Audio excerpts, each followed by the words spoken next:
What's up, players? This is Hall of Famer Teddy Long, and right now we're getting ready to have a six-pack challenge match with Potsy and Tino on the Big Podcast Show. Holla at a player. It's the Potsy and Tino Show. Talk the facts and let opinions flow. Laughs, hot takes, and maybe a rant. Two best buds with a mic and a plan.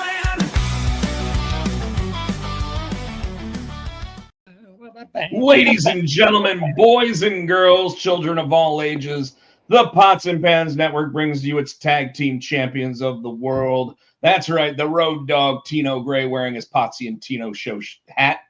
The Road Dogg, the badass Rob Potsy Potchak. That's right, the Potsy and Tino Show. Our theme song is As Is Now. But we always like to give Adam's House Cat a nice little thank you for about 400 episodes of using the wrestling song as our theme. But folks, this is episode 451 on YouTube of the Potsy and Tino Show. And Tino, we got a banger of an episode to bring to them, don't we? Yeah, a lot of things we want to talk about. Do want to give opinions about the pay-per-view this weekend. And I do have a few things to say. So why don't you just my thoughts on it, my thoughts on the thing, and and I think I've already told you. You told me most of them, I'm sure. Yeah, but we'll get into that in a minute. Well, we always start the show off with a segment called "What's Up with You," and I want to hear what happened with you this weekend. Obviously, some of it overlapped with me, but what do we got going on? Let's see. So this weekend, what did I do this weekend? So Friday I worked. Saturday I was with you. Friday night, did I? No, we just chilled at home, and I watched the cut the sound off my phone and watched SmackDown as usual. Saturday, got up, went to work, went over to you, saw WrestleMania first night one with you. Then it left you and had to get up early and drive to Lumberton, outside of Lumberton. For my mom. My mom is I can't remember, it's been over 30 years. She's been a pastor, and she retired. So they did her regular church service and they did a retirement ceremony. Did that and rushed home. I got home it's like 6:02. And then by the time we got in and got everything, you got so mad when I was talking about the entrances for the first match. Like, shut up, because I thought you and Shavar were about to start talking about it. I'm like, no. No. My question, all I asked was, "Hey, are you watching yet?" And you were like, "Shut up." You didn't ask that. You said no interest for Oba. That's why you got to shut the fuck up, or no special interest for. That's why you got shut the fuck up. Oh, you're right. I did say no special entrance for Oba. And so, I got caught up on that. Watched WrestleMania. Again, we'll talk about it when we get there. And other than that, this coming weekend, back to Hickory. So back on the road. Leave Friday, be back Sunday, and that's about it. Okay. Well, with me, obviously, you already talked about the fact that we hung out on Saturday. That was one of the big things. My sister and brother-in-law came back in town where they'll be staying.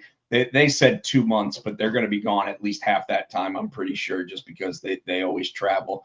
But we had lunch with my mom on Sunday. They had dinner with her on Saturday, but I had lunch on Sunday with her. And this year celebrates. Was she nicer to you this time? She was. She was talking about how this is her 30th year at the Angus Barn. Okay, she's been at the Angus Barn just about the same amount of time my mom's been preaching. Yeah. And my mom has been sticking around because she wants to see what they give her for a 30th anniversary kind of thing, and so they sent an email to her, which she's got to talk to them a little bit about. But what it basically breaks down to is you can either have dinner at the Angus Barn where they give you this massive gift card to cover what should cover everything, right? Or you can do what they call the wine cellar dinner, which if anybody's ever had a wine cellar dinner at the Angus Barn, it's like being in the downstairs of a castle. and it's like white glove where they have like their best servers actually delivering the food to you. Sometimes it's actually already pre-cut and everything. I mean, it is. We did it for her 25th anniversary and it was top notch. Well, when she started asking like, well, does everybody want to do the wine cellar dinner, or do they want to do that? You know, because like if you do the wine cellar dinner, it's a preset meal and everything. Like they already tell you what you're going to get. Whereas if she takes the gift card, you have to sit in the same area as everyone else, but with the peasants. you can pick, with the peasants, but you can pick what you want to eat, right? So here's the problem. When we went last year for my mom's, like, you know, just her birthday, I think, we're sitting there in the Angus barn, and she's helping out as like people are serving and everything. So we were like, no, we want to do the wine cellar where you just sit the fuck down and we just have dinner, right? And she's like, but you don't get to pick what you, and I was like, Mom, if that's going to be the case, could you just ask them if we can get a gift card to the peddler where everybody's going to, and everybody starts laughing except my mom, where she's like, they won't pay for that. Like everybody knew I was kidding, except for my mom, who was like, they won't pay for us to go to another steakhouse.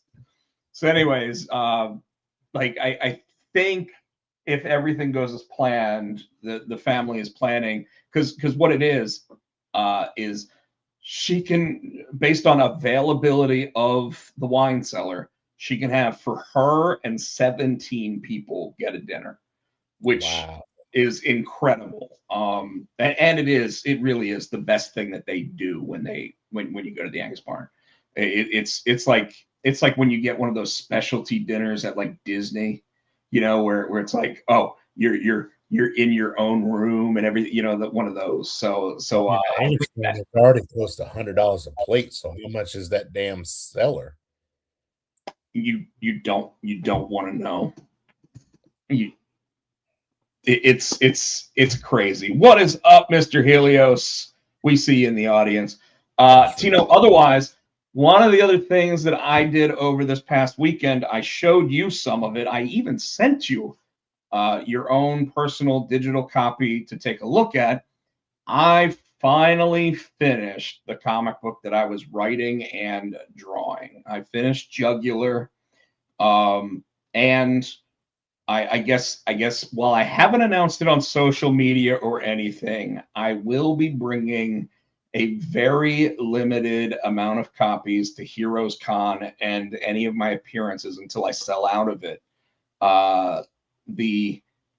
What I call the convention edition of Jugular, which I guess we could call Jugular #1, but the plan is that it's just going to be Jugular. If I do another one, it'll probably have a subtitle to it. But I finished it. I am pleased with it. When I went to send it off to the printer, I didn't triple and quadruple check it, I guess.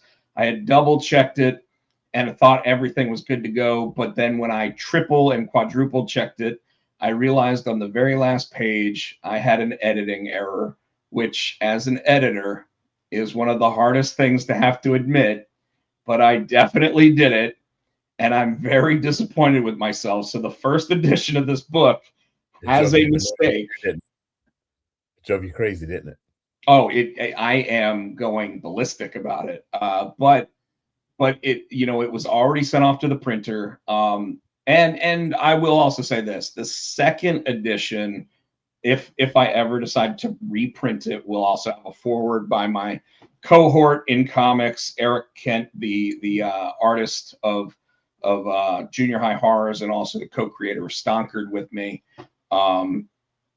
So yeah, it's interesting, but he sent me a forward for it to sit there and talk about how much he actually enjoyed the story. Did you get a chance to read any of it?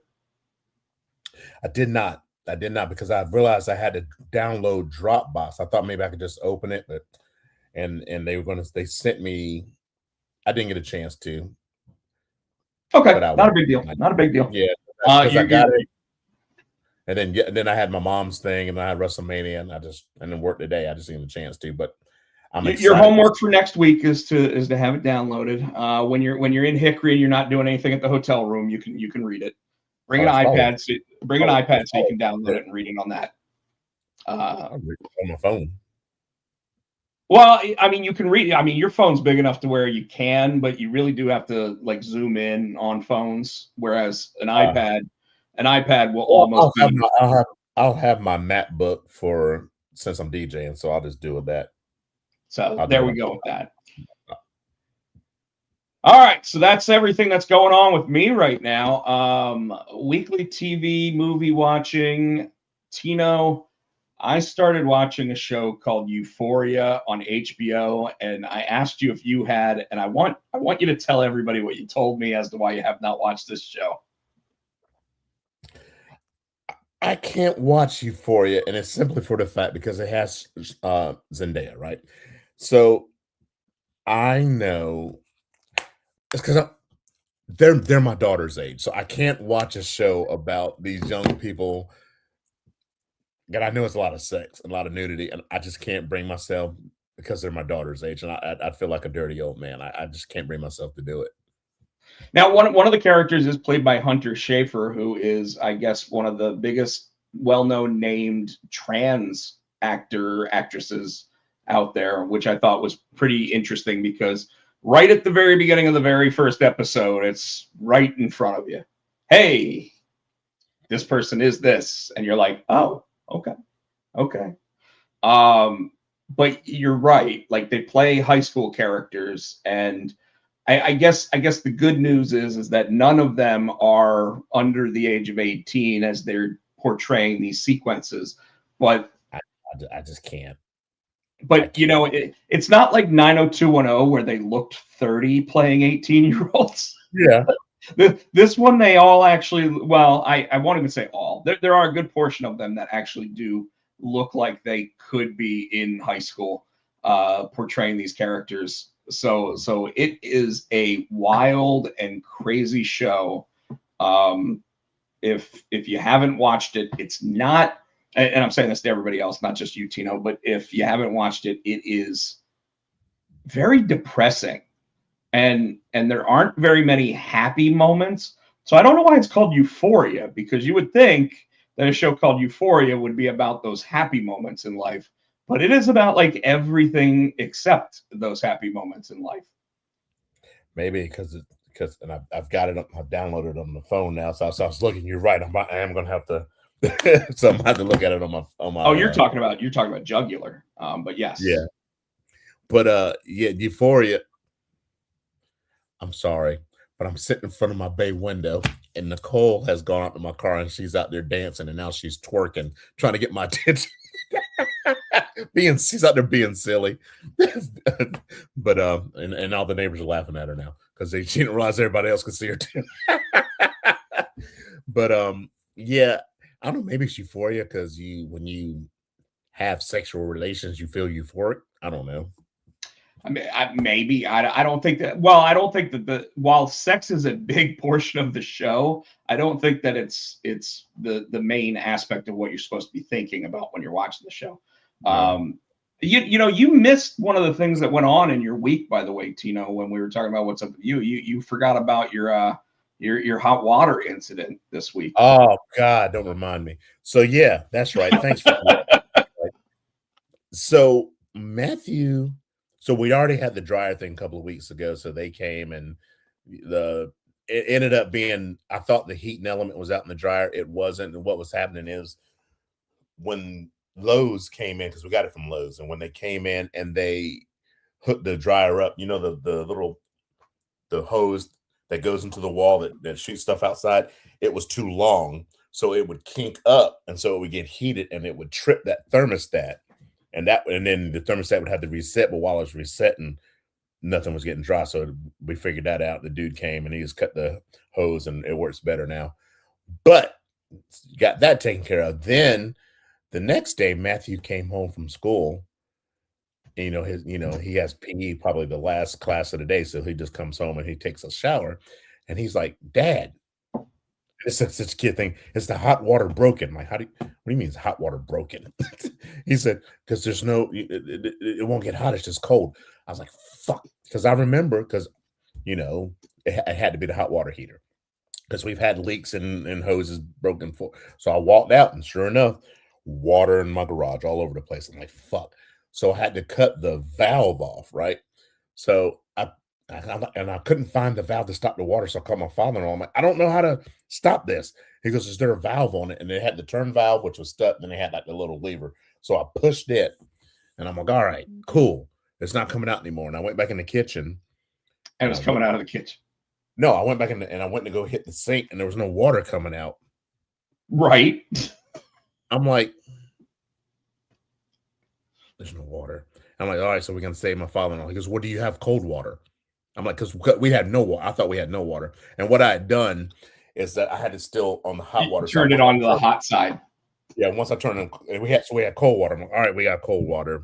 So I'm like, well, we don't have to take cold showers if we need to, because the guy couldn't get there till the next day, and so he came, and I was like, am I gonna need a new hot water heater? He said, sounds like it. He said, worst case, if it's something about if it goes, the pipes go outside, reach outside, it's like $3,500, but if it's not, it's $2,500.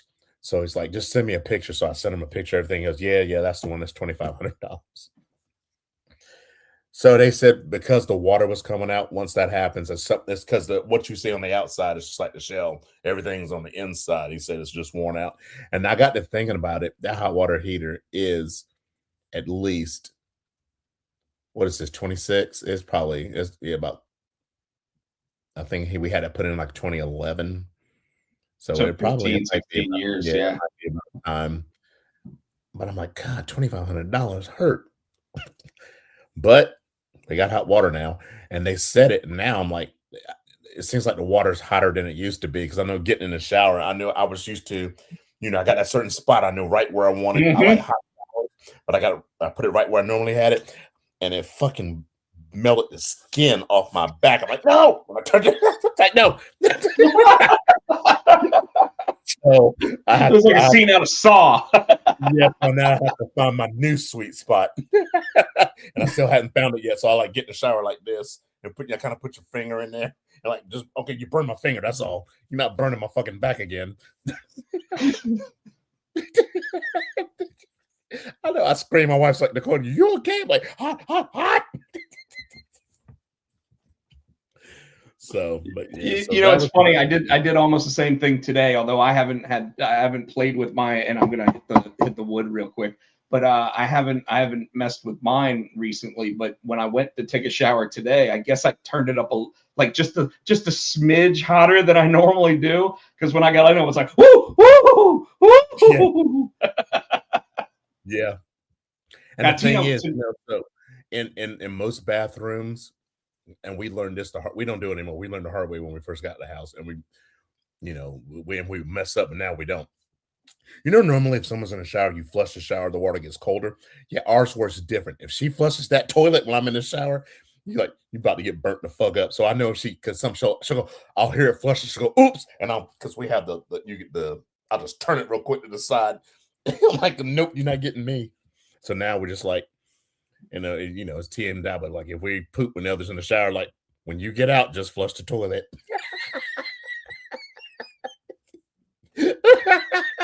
So now you just got you can sit there with that smell. The fact that one of you is pooping while the other one's showering shows how long you guys have been married. Yeah. Sometimes you gotta go. You just make sure you close the toilet lid because I won't see it. Or I do the same thing. You don't want to see it. Just flush it and get out. That's one of the things I like about the Hard Rock Hotel in Vegas when I go there for San Diego for San Diego Comic-Con, is that the toilet is on the opposite side of the room as the shower. So it's if you're staying with people, someone can be shitting while someone's showering and you're not in the same room. And the way our house is set, I mean, even if, like I said, I want to win the lottery, we could try to do that, but we'd have to extend the house to make it to where we can have the toilet by itself. And if you won the lottery, you just buy a new house. No, I'm not. I like this house. and because we don't have neighbors, and we have neighbors, and we don't have a HOA. I'm not trying to go to no fancy neighborhood where you got to keep your grass cut this much and all the. You can't have, what is it? They don't have screens on their windows. I'm like, what are you doing when it gets nice? You want to open your window? Yeah, no. You're not supposed to have like you can have like 6-foot privacy fence. Kiss my ass. We can do whatever we want in this house, and you don't have to worry about the HOA telling us we can't. So no, we probably won't. And So you just drop a new house in the place of the house is what you do. I was thinking, but at one point I was joking because that's what my father-in-law did in his house. When they got here, like in the 90s, they had a ranch style, and he built it up, right? So I'm like, we could go up because in our attic, there's a certain part of our attic that goes that way, and it's got like flooring. You could walk in my attic, and there's space. I'm like, we can clear it out and raise the roof and make the house taller. But then I'm like, I got bad knees and I'm gonna be old. I ain't gonna be wanting to climb up and down stairs either. So yeah. I like that's one of the things I don't like about the place I bought is both bedrooms are upstairs. And I remember, like, you bought that house, and then a couple of months later, remember I busted your knee. And then so going up and down those stairs, I'm like, fuck you. So every time you come over, what do? We actually just did the show in the living room. And so now here lately when we go, I still sometimes going up those stairs because those stairs are steep. Sometimes it hurts my knee, but yeah. Well, I noticed that my banister actually feels loose, so it's like you don't want to grab too hard on like the first 3 steps because like that banister feels like it could come out at any point. But anyways, what you been watching, Tino? Anything new? Let's see. So the last tracker I watched, I can't remember the last tracker. I know the last Watson I watched is the one, and I know I'm a week behind. Is where they had the accident and everything was going on. He was in his head, and they were doing things that like. So you're a week behind on that. I think I'm a week behind on tracker too. Okay. Because I'm gonna say, like tracker. We know what to expect from that, right? He does work with a profiler from the FBI this week, which I thought was interesting because for some reason she, like normally they're the ones that have social anxiety disorder and whatever, but she was totally fine working with him. But Watson has a massive turn at the end of the episode, and I'm like, I know there's only like 1 or 2 episodes left, so these motherfuckers, knowing that they've canceled Watson, they better finish this storyline. Yeah. All right. So I'm gonna check that out. I finished Blackish, so I've been watching Mixish, and that one's fucking hilarious too. So I'm almost done with it. That's the kid that goes to college, right? That's Grownish. Mixish. I can't say it now. Takes you back to Bo when she was a kid, so it does her whole backstory growing up with her family in the 80s and stuff. It's hilarious, and it's got Zach Morris plays the dad. Yeah, and Gary Cole used to play Midnight Caller. Now he plays on NCIS. Right. Yeah, Mr. Brady. Yeah, Mr. Brady. He plays the granddad. This whole show is hilarious. It's Cameron funny. Dennis from Suits is also who he played. So it's a funny show. So I'm almost done with it, and I started watching because Nicole. I don't know if she's going to watch. So I started watching CIA. Yeah. I didn't realize that it was a spinoff from FBI. So I never watched FBI. So I think I should have watched FBI to see it now. So I've watched the first 2 episodes. The first episodes start off kind of slow, but it picked up. Second episode is getting better. So I'll watch it. I'll stick with it. I like Tom Ellis, the guy that played Lucifer on Lucifer. Yeah.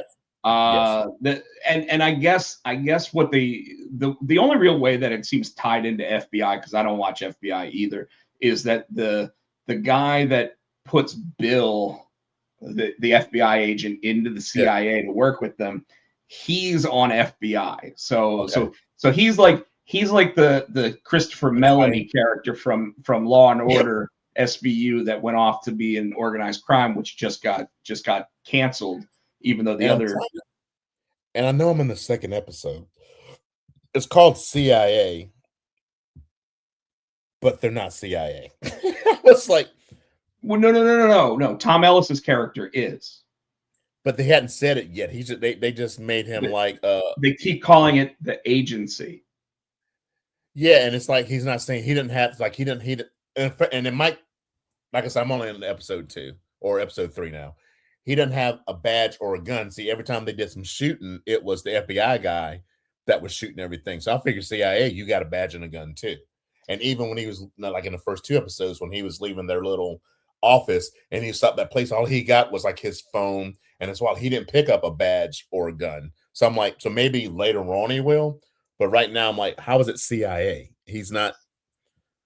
So I don't know if they're gonna go into that, but I think so with it. You remember CIA's intelligence, right? Yeah. So and I know the FBI is Federal Bureau of Investigation, so they're investigators, but they're officers of the law, whereas CIA is a clandestine organization. Okay. So, So like I said, I've watched 2 episodes now, so it's been I'll interesting. I watched. I didn't watch if there was a new episode that came out today. I think one comes out tomorrow. But it like I'm caught up on it if there isn't a new episode yet. But anyways, I've enjoyed it. And I really like watching Tom Ellis go through all the accents at one time, where like suddenly he's a British operative, and then all of a sudden he's, oh well, let me go ahead and talk like this for like 8 minutes, like, and you're like, what, where did that come from? When where did his New Jersey accent come from? But he's really good with it. And I was trying to picture where I knew she's the manager or whatever of Ellis, and she was on NCIS New Orleans. I had to look it up. So I was like, okay, because she looks familiar, and that's the woman with the mole. Yeah. And obviously Daredevil. I've been watching Daredevil, the new one. So, and I'm ready for that episode to come out tomorrow, the new one. So, well, so I've caught up with Daredevil, and the past 2 episodes I thought were great. Oh, the whole show's been awesome. Yeah, it really has. It really has. You know what I find funny is I keep seeing the commercial where you see Jessica Jones in it, and yet she hasn't shown up in the season yet. She's supposed to be here. Jessica Jones is supposed to show up, and they keep mentioning Punisher, but I don't know if he's going to show up or not.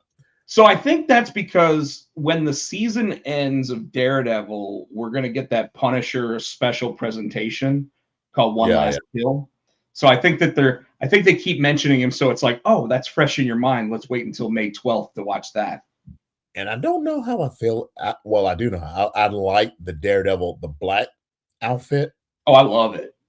Yeah, I think that's cool too. So I love that. I'm caught up on The Boys. We're now 3 episodes into season 5 with that, the final season. I was not happy with the latest episode, and not because of a character that I like dying or anything like that, but because of how it was written. So The Boys has always been like a commentary of superheroes that really don't have anyone overseeing them, or if they do have people overseeing them, what they're really overseeing is how do we keep them from looking like assholes, right?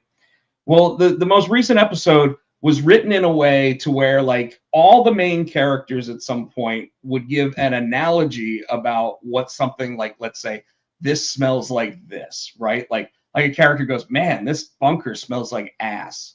And then all of a sudden, like one of them goes, oh, you're being too nice. It smells like a donkey's asshole that actually got licked out by someone else and then shit by this other thing and then fucked by this. And then it finally, and I was like, we didn't need all that. Like, if you just tell me that the bunker smells like ass, I'm going to assume in this world it already stinks. You don't need to sit there and go overboard with your analogy. And they did it like 3 or 4 times. So I specifically looked up, and I don't remember it now because it doesn't matter to me, but I looked up who wrote the episode, and I was like, you should be ashamed of yourself. Like, did someone tell you just come up with as many analogies as you possibly can to draw out the dialogue? Because this is garbage. Like, I was very disappointed, and I've loved the show since the beginning. So the fact that they would just do that, I was like, this doesn't feel like the same show. At the same time, I really like Soldier Boy, and one of the videos that they posted like on Jensen Ackles and the boys' social medias was like an interview that he gets as he's trying to go into the elevator, and they're like, "What's it feel like to be Homelander's father?" And he's like, "Allegedly."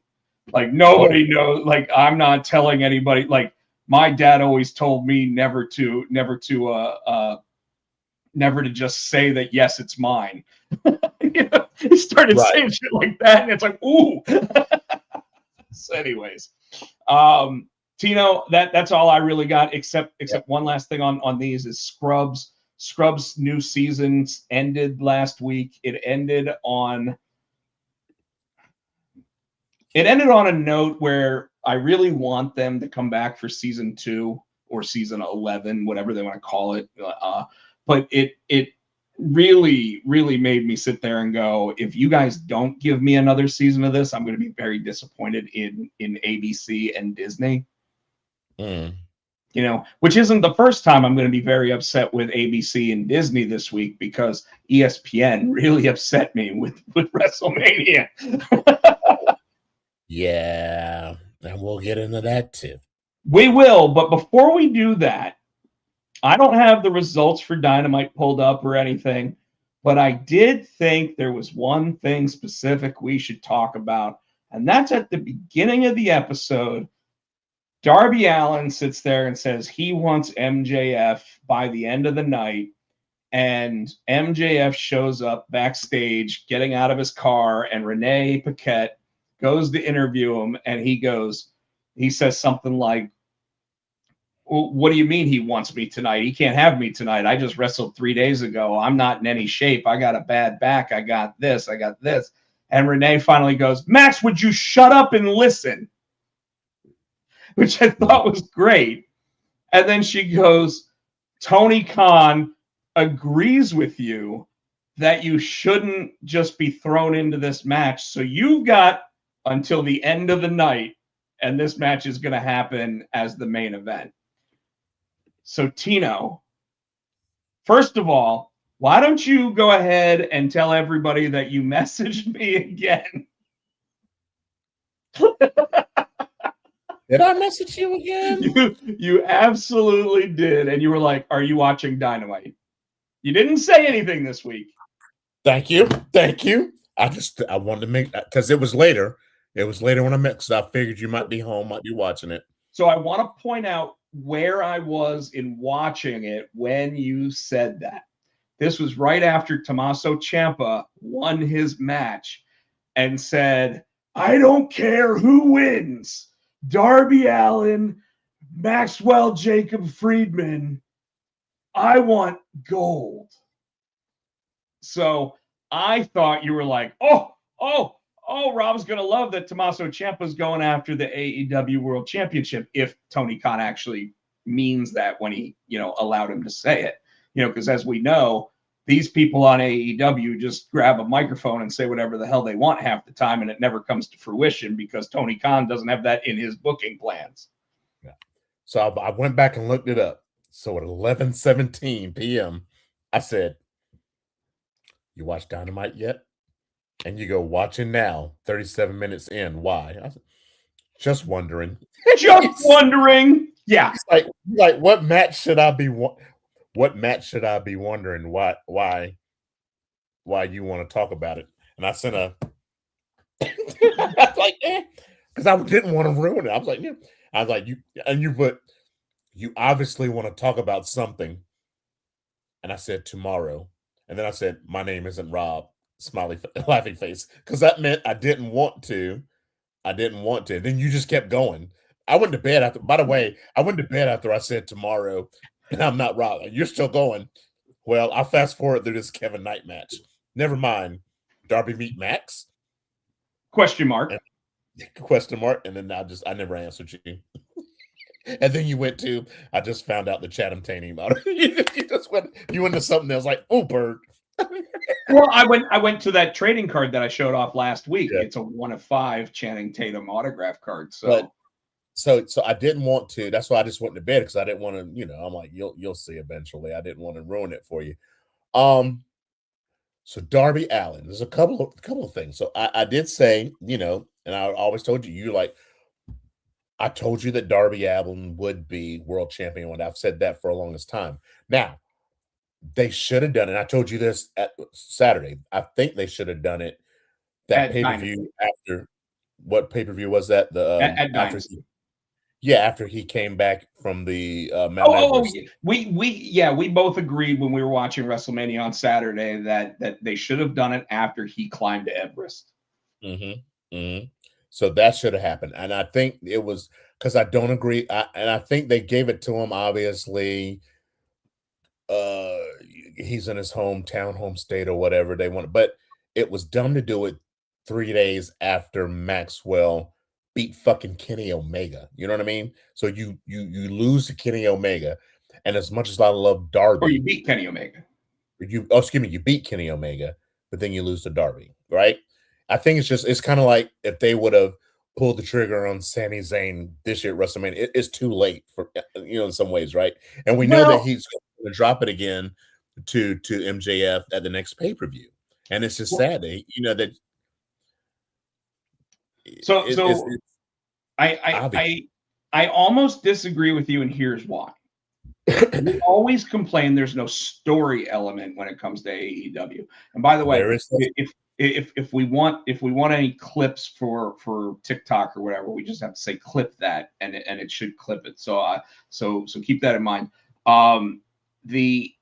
The aspect of having Max go through hell with Kenny for like a 40-minute match and claiming that he's got a bad back and everything allows Darby to sneak a victory here. And I actually agree with that type of booking. I would have had the match go longer than 5 minutes. I would have had it, actually be more than just, oh, we're going to do a WWE finish, which is let me just hit my finisher 4 times and then the headlock takeover, which he did say earlier in the night. That's how he was going to beat him. But the 4 coffin drops I thought was ridiculous. Because after the first one, you're like, okay. After the second one, you're like, okay, go ahead and pin him. He should be done. Then he goes for the third one, and Max is sitting there waiting and cradling for it. At least make it look like you're not expecting it, Max. And that's the only drawback I had to that.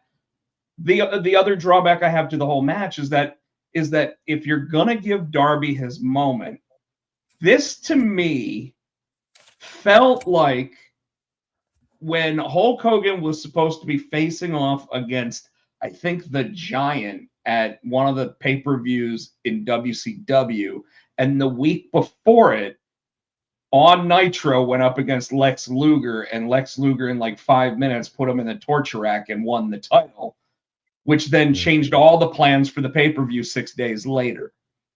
It made it feel like that, where it was like inconsequential, because ultimately, as much as I liked the idea of, him having to defend 3 days later meant that he was not as fresh as Darby, although Darby probably got put through hell at the pay-per-view. I don't even remember. After all of that, Darby winning in 5 minutes felt like it wasn't doing Darby justice. So I'm okay with the decision, but I would have given more actual back and forth wrestling and then had 2 or 3 coffin drops followed by the headlock takeover to win the match. But I saw no problem with making the title change 3 days after Max really had to go through the best bout machine in Kenny Omega. Yeah. Solid. Crazy to hear me say that. I know. Yeah, I would never expect that to hear you say that. But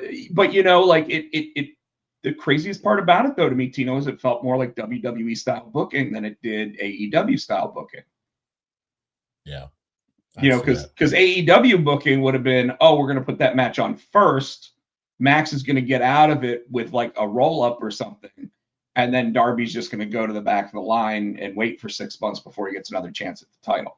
That would have been your standard AEW booking match, right? But instead, they decided to go for and the right week to do it. If you want to take some of the interest off of WWE, the best week to do it is WrestleMania week. You know, if they really wanted to get some of it back, they'd have Max win it back this Wednesday. Yeah, I don't think they're gonna have him win it back that No, soon.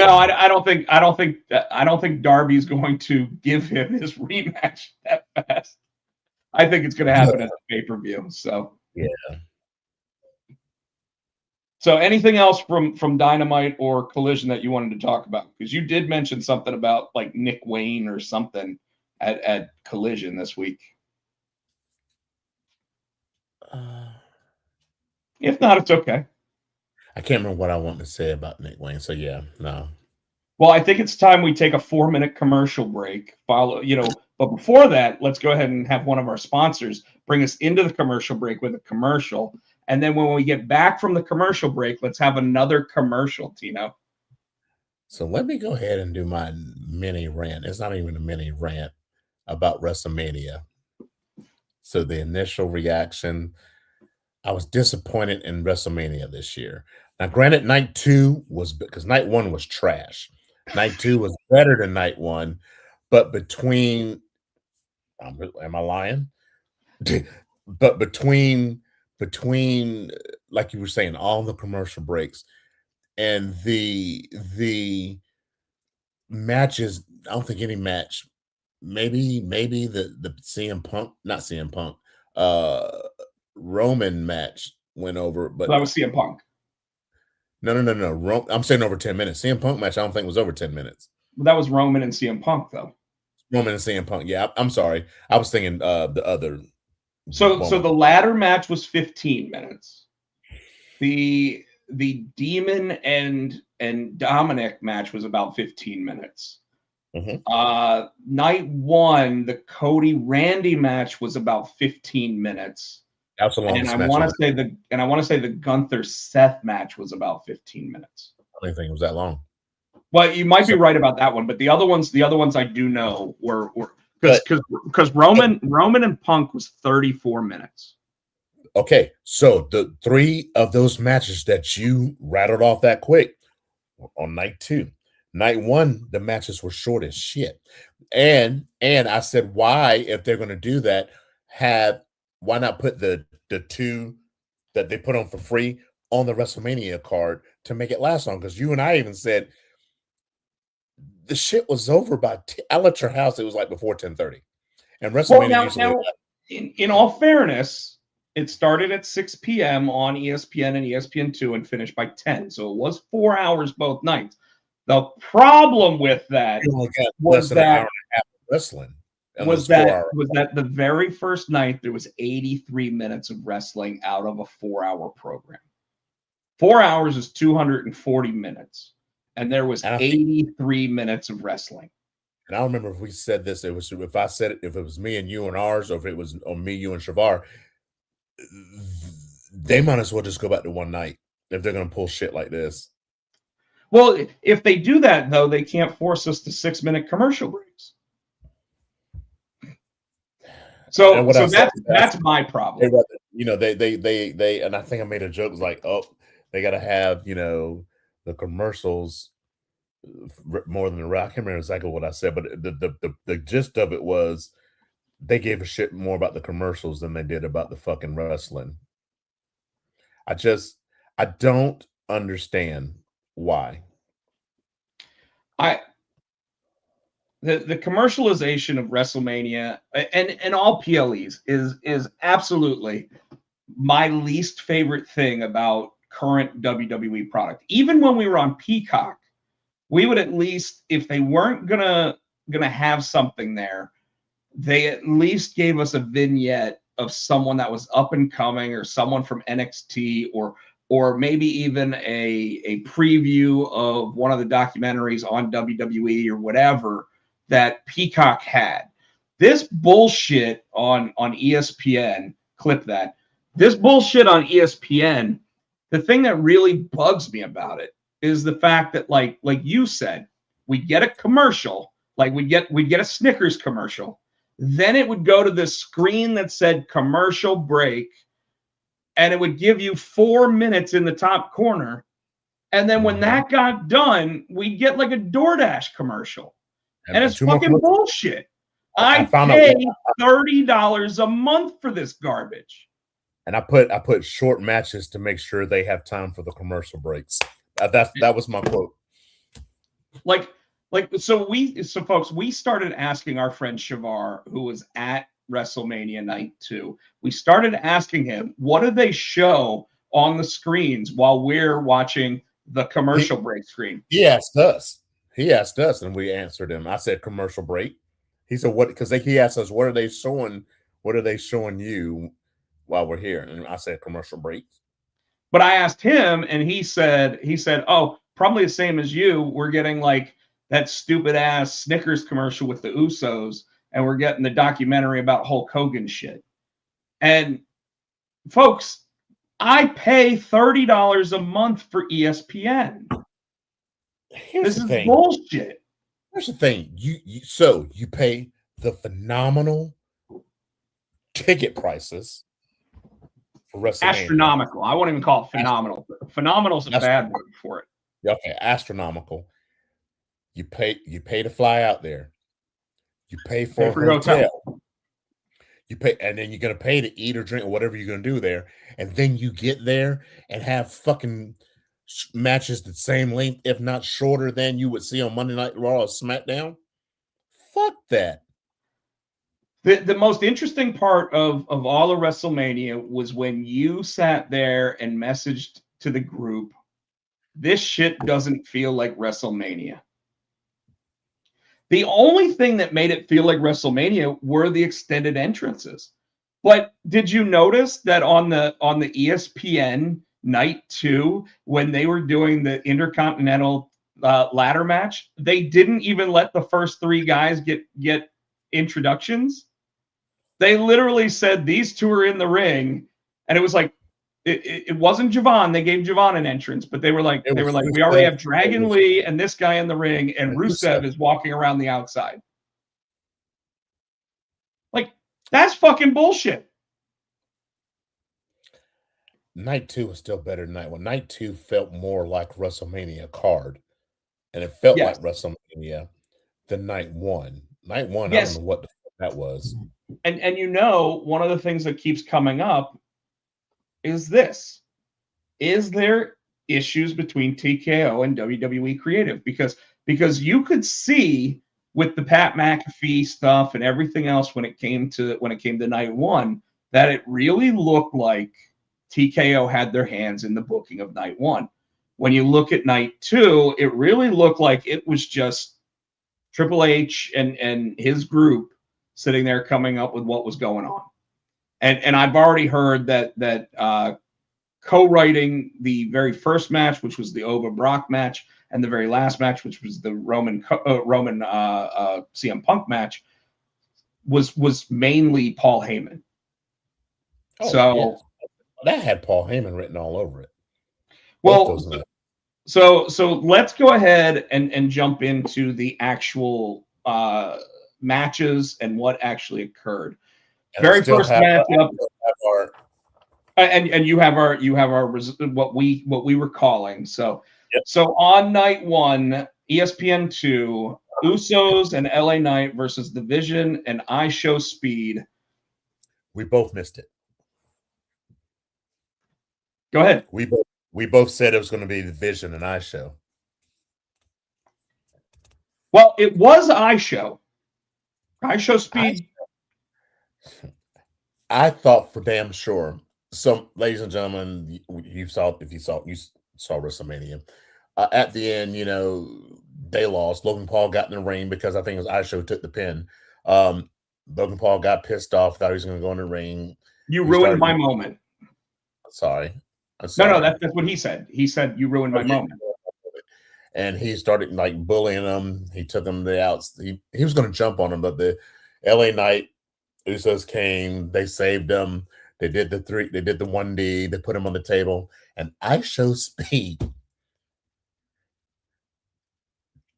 That was athletic. I mean, he jumped off that top turnbuckle, turned in midair, and hit that fucking splash on that table. He did. It was impressive because the whole time you were sitting there going, what is he doing? What is he doing? And then he finally did it, and you were like, oh, that's what he was doing. Because I thought, okay, and they laid the Usos laid. No, it was LA Knight that laid Logan Paul on the thing. Right. Then they put ISO in the ring. So I was expecting they're gonna fuck him up. No, they just celebrated with him. Motherfucker, he hit LA Knight in the jaw with brass nuts. He cost the Usos their championship. That was receipt time. They should have fucking and BFD'd his ass.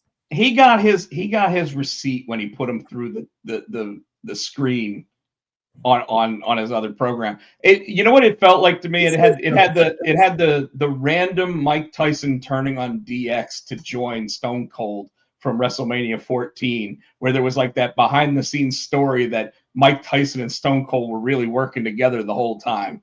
Like that's the only descriptor that you can give as to why LA Knight would be okay with ISO Speed, because he kept tapping him on the chest. He's like, "You okay, little buddy? You okay, little buddy?" And it's like, okay. All right. First hour, Jacob Fatu, Drew McIntyre unsanctioned match. The only problem I had with this.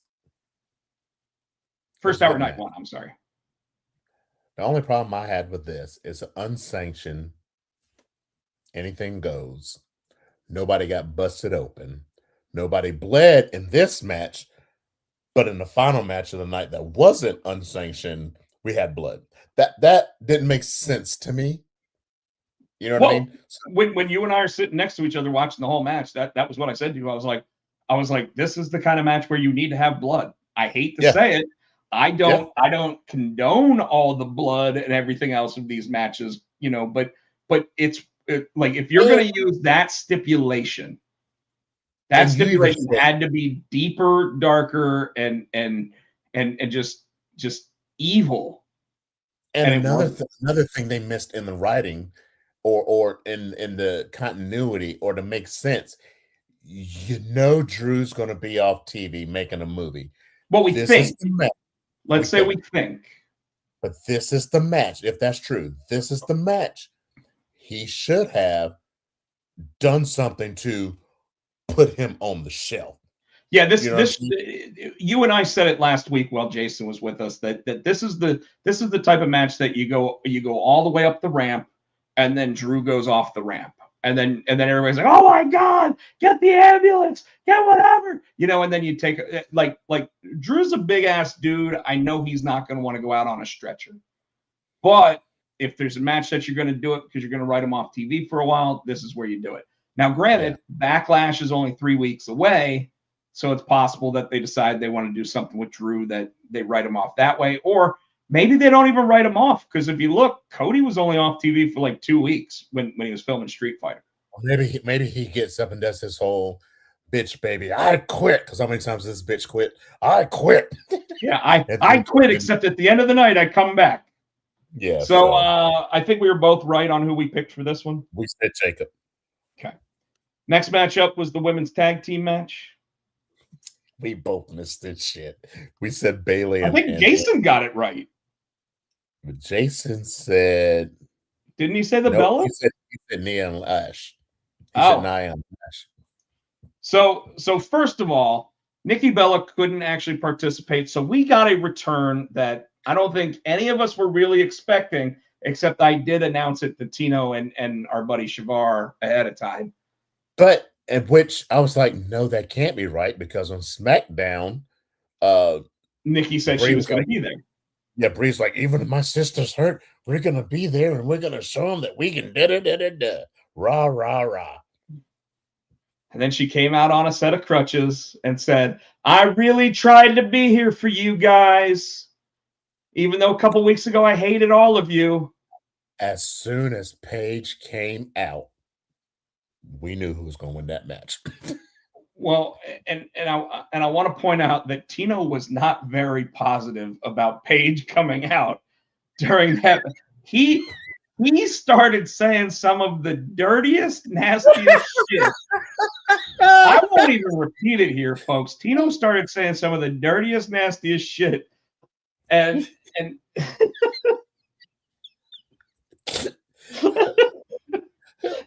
it was just we can't repeat it. It was just awful. Like I was like, what the hell is wrong with you? And he's like, I was in the mood. That's what, and then B, I was because you were reacting. Sometimes I just say shit to see if I can get a reaction out of you, and you fell for it. And for this one, I was just like, I'm not. So I kept going. I kept going. I kept digging. You kept like you. It was like I finally got you. I finally did get you in one. Oh God! Not as funny as. And I'm gonna tell you guys right now. I don't remember what I think it was at first, and they were just popping up the matches of the night. And when I was like, oh look, everybody's got abs, right? And so I was talking about abs, and then who was it? You said it was Pat McAfee. Yeah, so they showed Pat McAfee, but they only showed his head. Right. So I'm like, I'm taking a drink of this drink that Rob poured me. He goes, and he said, yeah, he's got abs on his face or some stupid. You know what? I remember exactly what it was now. So they're showing all these wrestlers, and Tino was like, did you see the abs on that? And I'm like, they all got abs in the picture. They all got like, look at that. There's Cody Rhodes' abs. There's Randy Orton's abs. There's Pat McAfee, and he's even got abs on his cheek. And Tino just lost it. He spit his drink out into the cup. And without skipping a beat, while he's sitting there red in the face, he just I'm trying to spit this turns it back up and drinks it. And I look over at him and I go, you just drank that drink twice. No, it didn't go down the first time, because as soon as I took the sip, you said that, and I was like, because if I had it went all over your damn everywhere. Yeah, it was gonna be dirty. But yeah, I said they gave everybody abs, even Pat McAfee's cheek, and Tino. It wasn't even a funny line, but Tino lost it. I just popped because it was like, yeah, it's the way you said it, and I was like, and it's just, I got the mental image of like just abs on the side of his face. Like he works out his face. I don't know what it was. It hit me. It got me. I was like, oh fuck. So yeah. So coming out of this match, obviously we got the return of Paige. Yes. Saraya is back in the WWE as Paige. She said she's home after, at the press conference. Want to point out though that apparently when Lyra and Bayley started walking up the ramp to leave, Lyra was still watching in the ring, and Bayley darted up the ramp and left. And the pictures online show her with a scowl on her face, like she was not happy about the outcome of this match. And it makes me wonder, did they change the result so that Paige would get a big moment in her return? We'll never know. But it is interesting to think that the internet is now going wild on whether or not Bayley was upset about this. She got done dirty. This match was like 8 minutes long. Yeah. And this is what I'm talking about. And then we got 5 minutes of commercials before we came back to the Intercontinental title match, which I did not get right. Neither did I. We both said AJ. Jason did get it right. Jason said Becky. So well, never go against Jason when it comes to women's wrestling. No. No. Oh, I want to go back one more thing on this. Tino, you know how mad I get. Oh, Jesus Christ. When it comes to a certain booking decision from Triple H. And I have to say, that motherfucker did it again. Clip this. The fact that Alexa Bliss is the one that ate the pin in this match is fucking bullshit. I don't think so. Alexa Bliss. I can see how you are upset about that. Clip this. She's gonna go heel. Alexa's going heel, and it's gonna be her and Charlotte. And I think Alexa is also going to go back to the Wyatt Six. I don't know if she'll go back to the Wyatt Six, but I do think I kind of agree with the upcoming heel turn. But since her return at last WrestleMania or last Royal Rumble, last Royal Rumble, she has been booked to be the one that eats the. She is the Mike Bailey of fucking WWE women's division right now, and it's bullshit. She is a five-time women's champion. I agree, and she deserves better. But I think when she turns heel, they're going to push the shit out of her. You know, if they do, great. But I'm telling you, man, like one, she looks better in the ring than 3/4 of the women that they've got wrestling on the SmackDown roster. Two, she sits there and she does the job. She doesn't complain about anything going on. Do you when you say look better, do you mean looks or her in-ring work? Both. I mean both. She looks better than Julia. Charlotte's tight in her in-ring work. I mean, I know you don't like Charlotte, but Charlotte's good. Well, of course she is. But Alexa looks better than Julia. Alexa's looked better than recent Tiffany Stratton. Alexa looks better than Nia Jax. Alexa looks better than your now former women's champion Jade Cargill. But guess who's coming and she don't look better than in the ring? Stephanie's going to SmackDown. Alexa doesn't look better than Stephanie's works better. Yeah, they said she lost that title. She's going to SmackDown. That's weird. Yeah, because they need more. They need more. I guess, like you said, they need good workers. Yeah, that's weird. She can't out wrestle her. Well, I mean, we'd have to see, but you know, she'd just be booked to lose to Stephanie right now, which is again bullshit. But that's what I'm saying. Though, if she turns heel, though, what I'm saying is, I think they're going to push her when she turns heel. I think I can see that. And she's been better than AJ Lee. AJ Lee has been on break. You can't. That's not fair. Said 4 matches. You just want because you think Alexa Bliss is not the end all be all coming to Christ in professional wrestling. Just because you think I don't think she is. Just because you think she's hot, you think she's better than everybody else. No. She's performed better in the ring on the microphone. And yes, she does look better than almost everybody on the roster. But that does not fucking make you a fucking wrestler, dude, just because you look better. Shayna Baszler will whoop her ass. The first two people that I mentioned, the first two things that I mentioned there actually do make her a better wrestler. Okay. But let's go to this match. You got a hard on for Alexa. Next match. I'm not going to sit here and debate with you about this. It's 8:07. We're an hour in. Next match. Oh.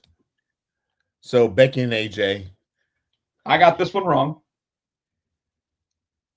I think we already did that. Yeah, we did this one. We both got it wrong, and Jason got it right. That's right. Gunther versus Seth Rollins.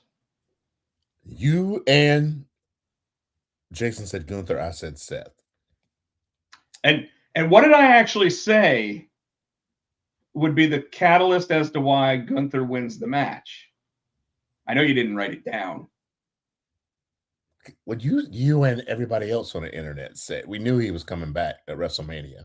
Well, I thought you can't take credit for stuff that was already out there or that we already knew was going to happen. Well, no. We all were contemplating whether or not it would happen Monday night or if it would happen at Mania. It happened at Mania. The victory was the choke out by Gunther after Braun Breaker came back. And then Braun Breaker didn't like the fact that Seth got up and started walking out on his own reconnaissance. So what did he do, Tino? He fucking speared his ass again. 37 miles an hour. I will say Seth coming down in the rain with those fucking whatever was in his eyes freaked me the fuck out. I didn't like that at all. Yeah, it looked like he had a symbiote. He looked like he had a little venom going on. This match had the possibility of becoming one of those matches where I worried that it would drag on too long, and It actually was not one. They won, and they had to make one for commercials. It wasn't going to drag on long. They didn't give a shit about storytelling. They're like, fuck these people. Liv Morgan versus Stephanie McCare. The match was 8 minutes in length. You and Jay said Steph, and I got it right. So here's the thing that I thought about with this match.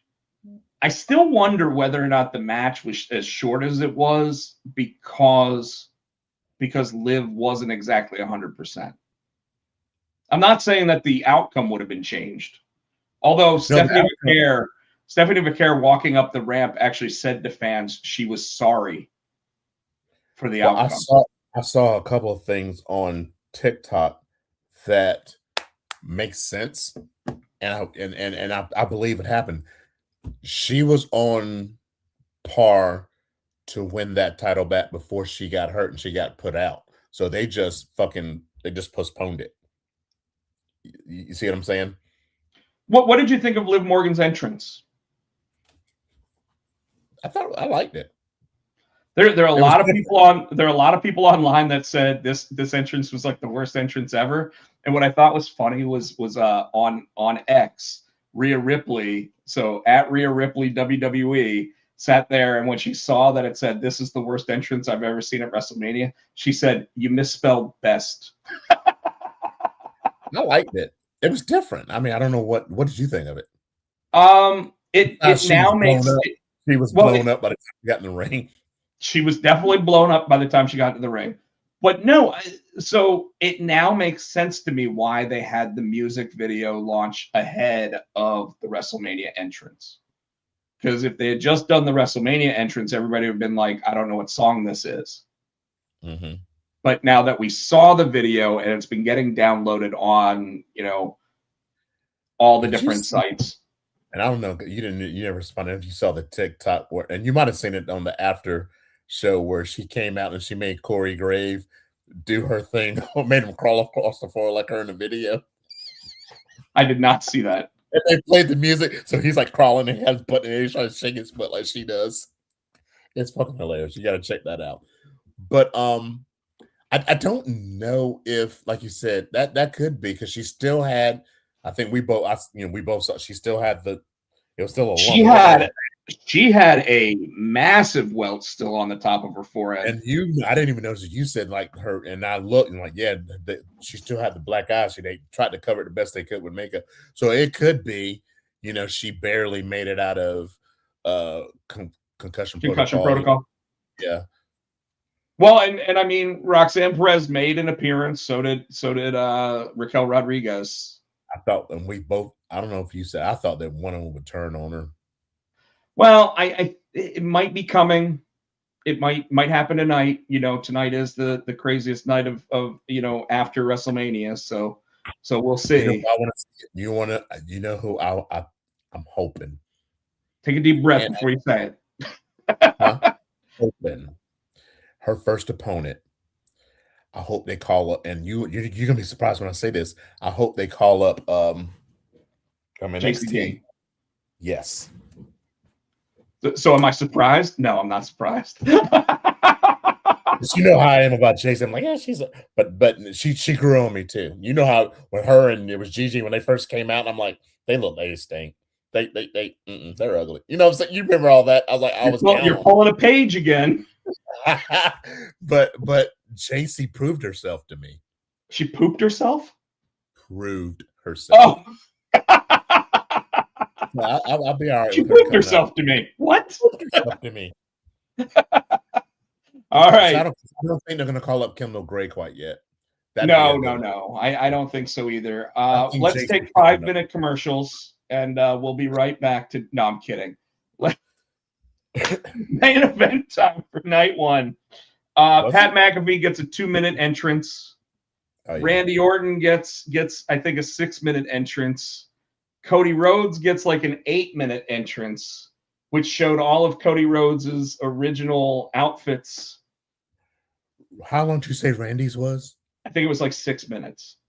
Yeah, because he took his sweet ass time walking out of that ring. Well, and again, he didn't get a special entrance, but he strolled down to the ring, and all of a sudden, in the middle of the as the match was starting, Michael Cole goes, "It's come out on the internet, folks, that Randy Orton is suffering an injury." What?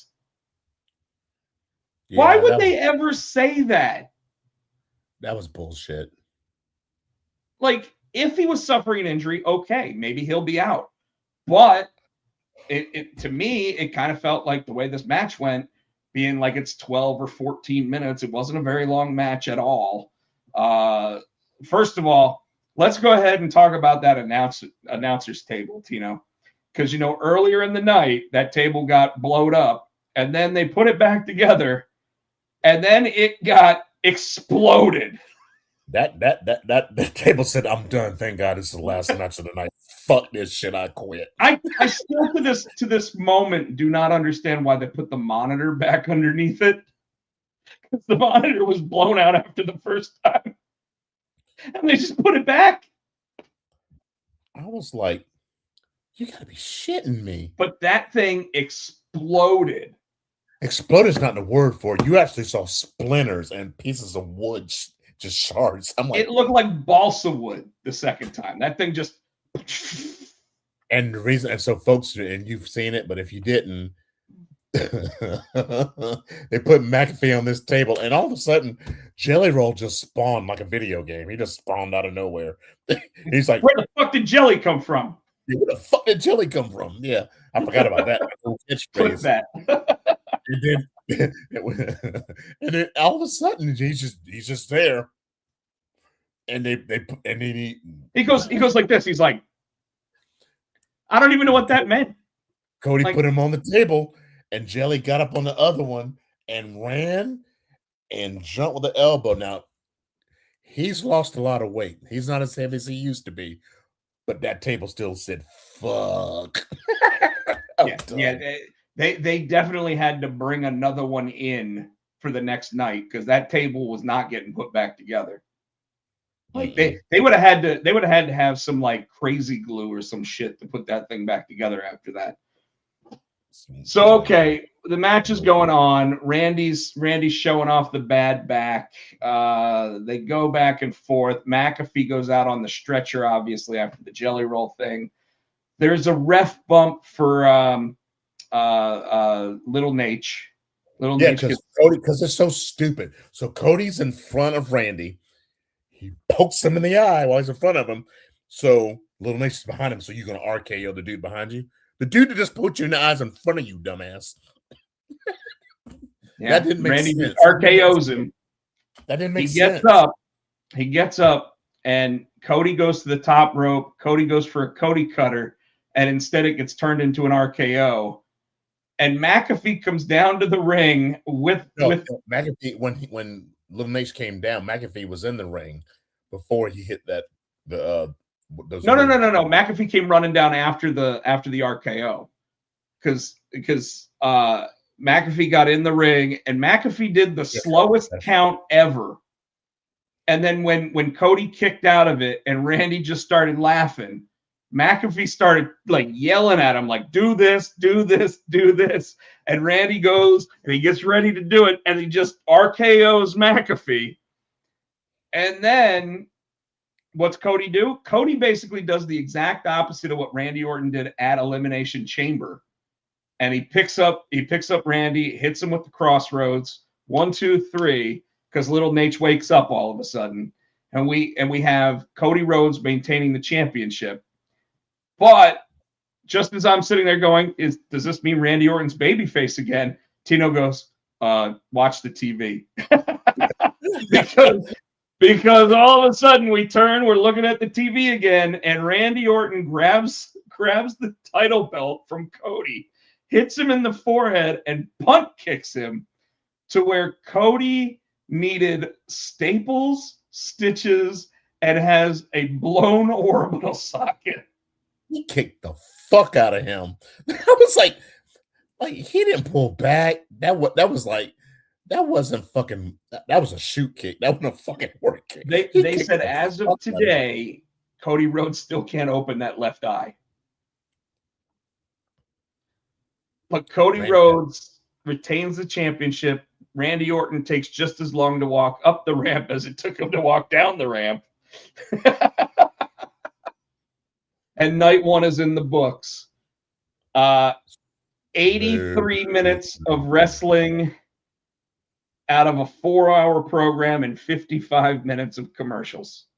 John Cena said there were 50,000 people in there when I don't think they hadn't even sold 40,000 tickets. That's why they started doing the 25% off. So how they had gotten up to like 42,000 is what I saw as a night one.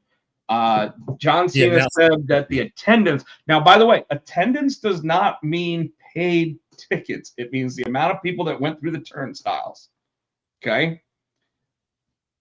Could there have been 50,000 people in there? Yes.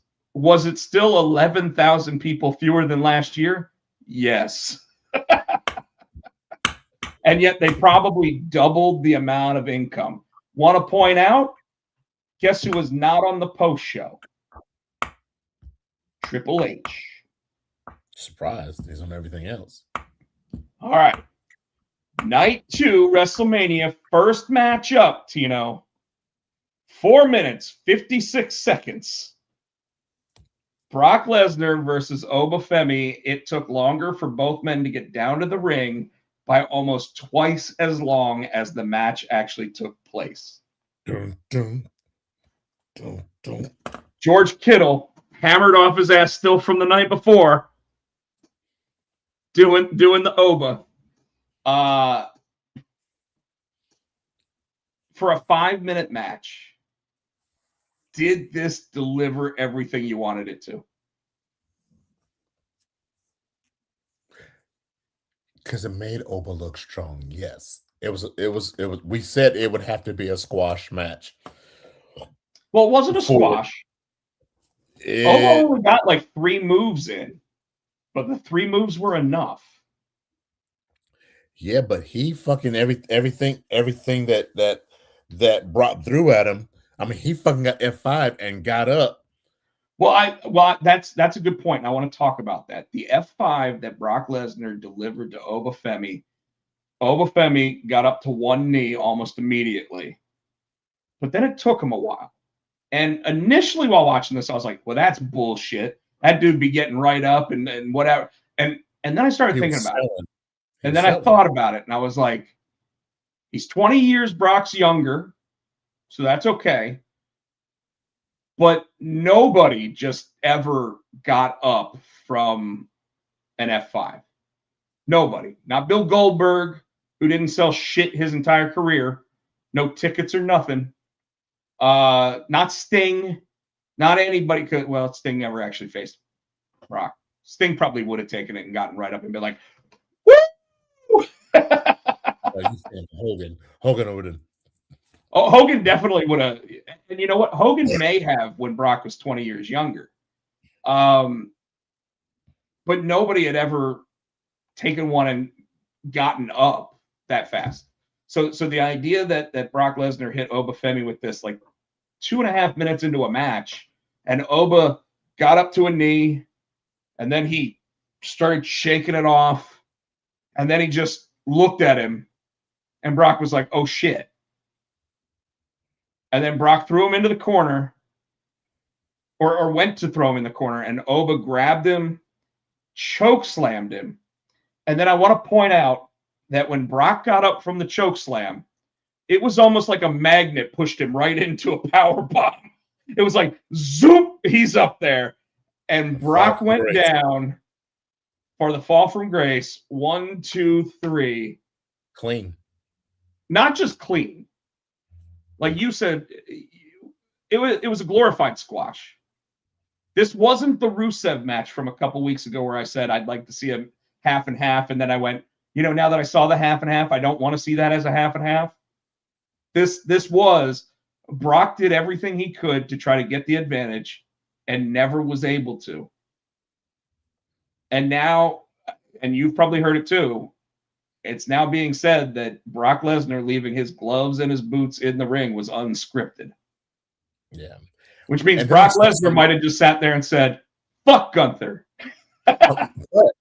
but I saw something on Facebook. Now I'm on TikTok. I sent it to you, and I was like, I want to get your thoughts on this take. So Brock does retire, but remember Gunther said, "Now you owe me," and we Yeah, said I he know. probably wants. So maybe so Brock's like, "No, I'm not coming back," and Gunther does something to Heyman, and then Brock comes back to defend Heyman. So I don't know if you looked at our wrestling group or a couple of the other things that I actually posted on. I posted on X pretty much exactly what you're saying. Gunther bullies Paul Heyman until Brock Lesnar comes back and says, "You can't hit my guy like that." And then we get the match at SummerSlam. Except if I was Brock Lesnar and I was like, "Okay, I'll do that," I don't want to lose that match. No, so you might not have to, and then that might break this whole career ender thing and let Gunther go on to something else. Because who other career? There's not that many people leaving, right? So who else can he end? So maybe break that career ender, whatever. Well, I want to point out that one of the things that it made me start thinking was that, November would be 3 years since CM Punk's been back with WWE. And initially, the rumor was that he signed a 3-year contract. So I could totally see where if he's like, okay, I'm tired, I'm ready to actually retire now, I could see CM Punk being the one that actually gets retired at SummerSlam by Gunther instead. I'm not saying it'll happen. I think CM Punk is going to wrestle till the wheels fall off. But at the same time, I could see that if they can't come to an agreement, if they really think that it's best for him to step off and start doing what AJ Styles is doing, which is trying to find the new superstars, or even become a trainer at NXT or anything like that, that CM Punk actually goes, this is what I'd rather do. Although right now, I think that it isn't the right time to do that with CM Punk, because I think he needs to get some shine back, since we're going to be talking about it after what happened last night. Does Obafemi jump right into the main event picture? Well, according to, and I don't know, I keep seeing things that of Roman Reigns, and I think I sent you this too. Roman Reigns. I think I sent you what Roman Reigns said. No, I sent you something today saying Roman Reigns said, "How about we wait and see how you do the summer and see?" So I'm thinking that's Oba and Roman at SummerSlam, and maybe Oba winning his title at SummerSlam. So interestingly enough, what Oba actually said at the I don't know what Oba said. Yeah, at the post conference, he actually stated, he said, OTC, how about by the end of the year, we see who the real big dog is? And so he said by the end of the year, and we'll get to Roman's comments when we actually get to his match. But Obafemi in 5 minutes beats Brock Lesnar. Brock Lesnar leaves his boots and his gloves in the ring. He puts the X up, holds his belly for a second, which, as we know, Brock Lesnar has suffered from diverticulitis. Winces while looking like he's smiling. But the interesting thing that I really saw here, Tino, was Brock Lesnar showing respect to the fans. After for years, the fans have basically said Brock's never shown us respect. I want to go back to something too, because you were like, keep watching, when I said Oba beat, I noticed as Oba was going up the ramp, he did the whole, like he was taking his hat off the Brock. So I thought that was cool. Yeah, he definitely did the old cowboy. So just something that while I was thinking about it. Oba knew that Brock doing that for him means more than almost anything else Oba could have had happen in that moment. Now it's up to the WWE to not fuck it up. Yes. Because Oba instantly could be the next guy that comes and goes every 3 months for one match, and you sit there and you go, I'm paying to see that. Now, and that's part of the problem though, because we really like watching Oba, but I don't want to see Oba every week now. I think he's too young for him to be like on a part-time, scale. I think not like a every week, but not as long as like Brock will leave for like months and come back. You know what I mean? Oba's Well, still enough and Oba's got a contract where he'll definitely be there more often, but I mean, like, I wonder if now we start getting those hometown talent matches where it's like 2-on-1 against Oba, just so that they can continue to showcase him. I think that call out that he did to Roman will put him up in that main event. So he'll be getting matches with like Punk and Seth, those main eventers. Sure. Yeah.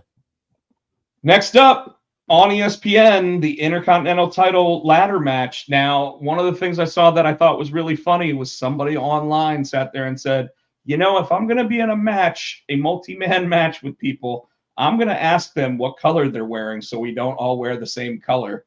Because there were a bunch of people wearing red.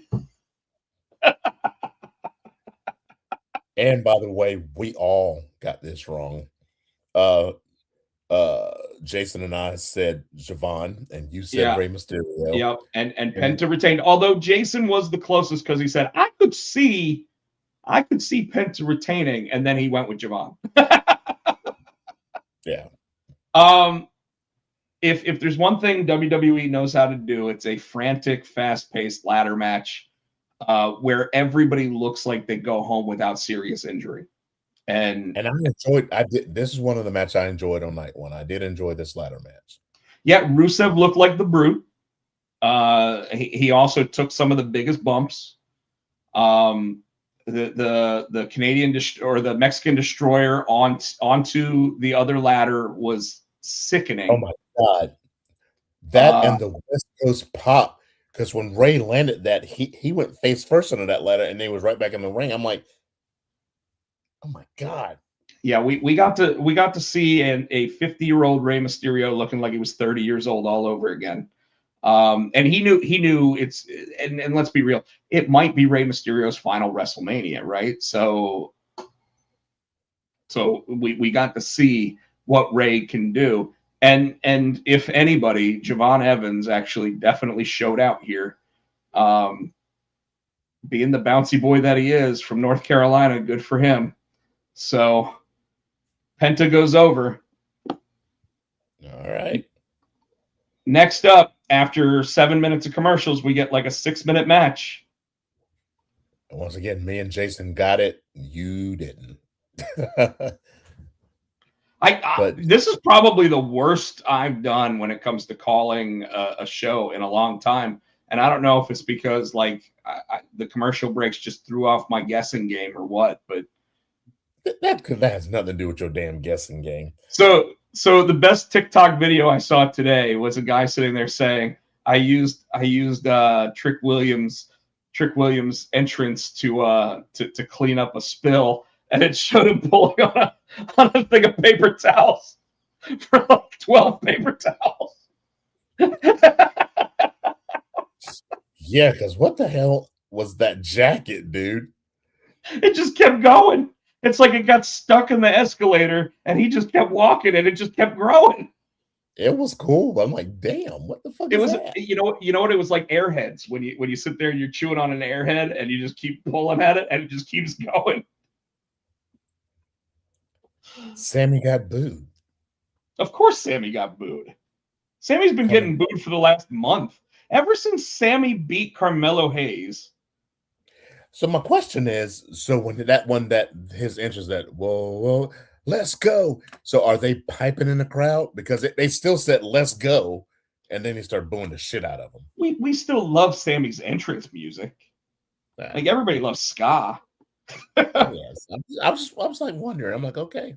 Well, they did the same for Cody, and then they booed him all the way down to the ring. So it's no different, like now it's the Fandango moment where you get the music, you sit there, you do the rah rah, and then it's like, oh, I forgot, I'm supposed to boo this guy. The disappointing thing about this match isn't who won. It's in the fashion that the match happened, because I don't think that they drew the match out long enough to really display what Trick Williams is capable of. So as much as I said, I think Sami Zayn goes heel and wins the match. I think that Sami Zayn went heel. Trick Williams wins the match. So we're going to get a nice new element on SmackDown. Maybe Carmelo Hayes comes out and gets a match right on Friday night, and we see what goes down there. And we get the full-blown heel turn of Sami Zayn. But the right man went over. I'll admit that Trick should have gone over. I just think that, like, they really deserved more time to actually show this match off. Anything you want to add? No, I agree. Okay. Let's talk about. Was that the next one? I believe it was. Because there's only 3 matches left. Yeah. Okay. We just called it out of order then. Okay, because I was thought. Okay. No, I don't think we did. Well, because I got next match was supposed to be the women's match. And I think what I did is I put them in the actual order that they happened now. Okay. Because the women's match definitely happened second to last, because they did the 2 championship matches second to last and last. So all three of us said Finn. And the Demon wins. But I want to talk about the entrance, because we were worried about Obafemi's entrance not looking as hyped on this, and we were right about Oba's entrance. Like, he still came out and they did the dance and the music and everything.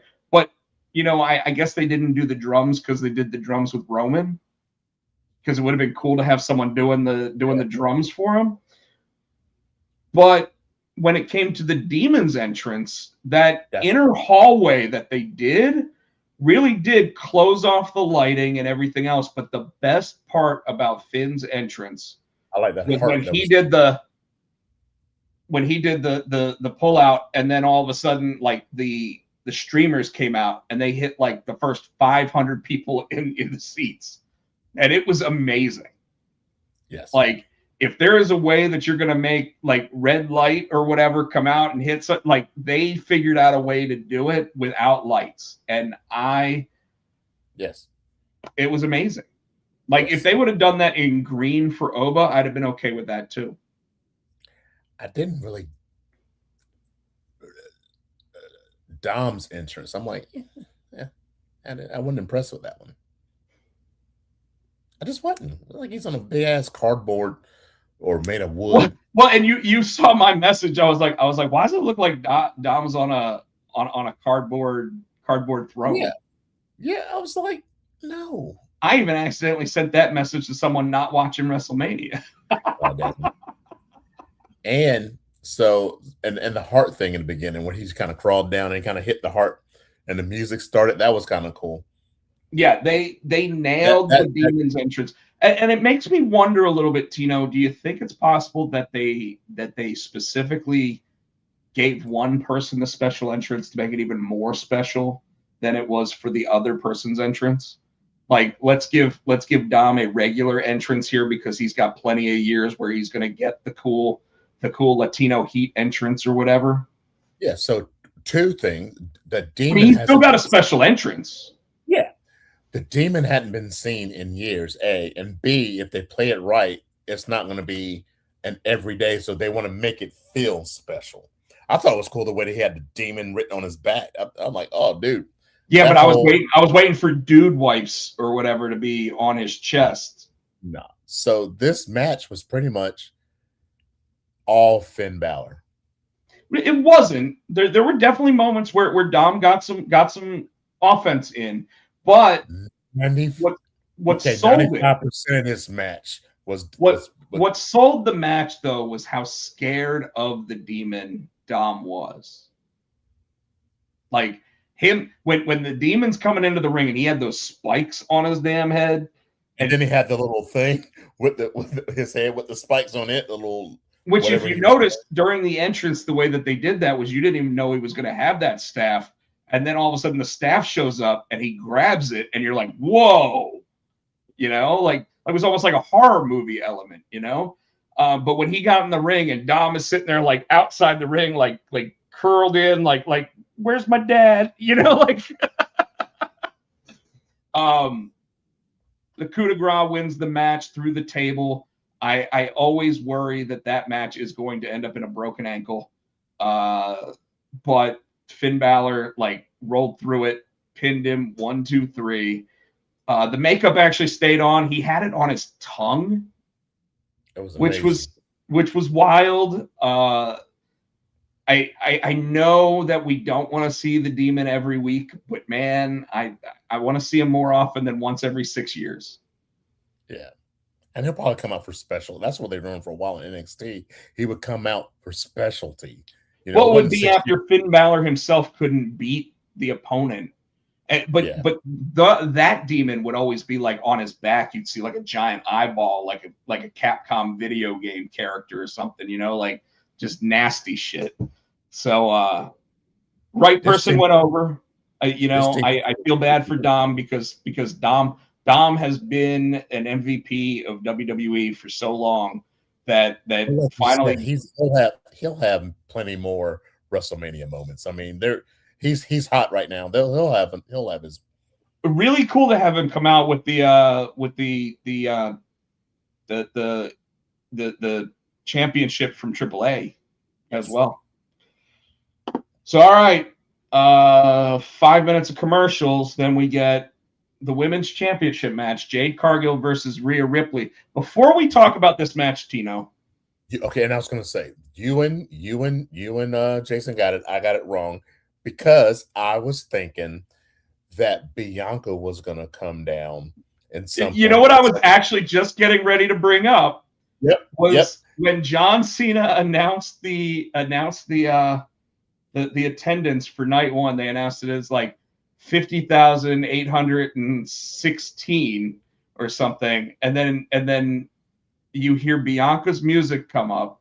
She comes down to the ring, and I wasn't even planning for you to say that you thought because Bianca was going to come out, but we didn't talk about this. Bianca comes out and she goes, "WrestleMania is all about surprises. How about one more?" And she goes to take her coat off, and there is a baby Montez brewing in that belly. So John Cena says that the actual attendance is 50,817, which I wonder if he did that because he was the never seen 17.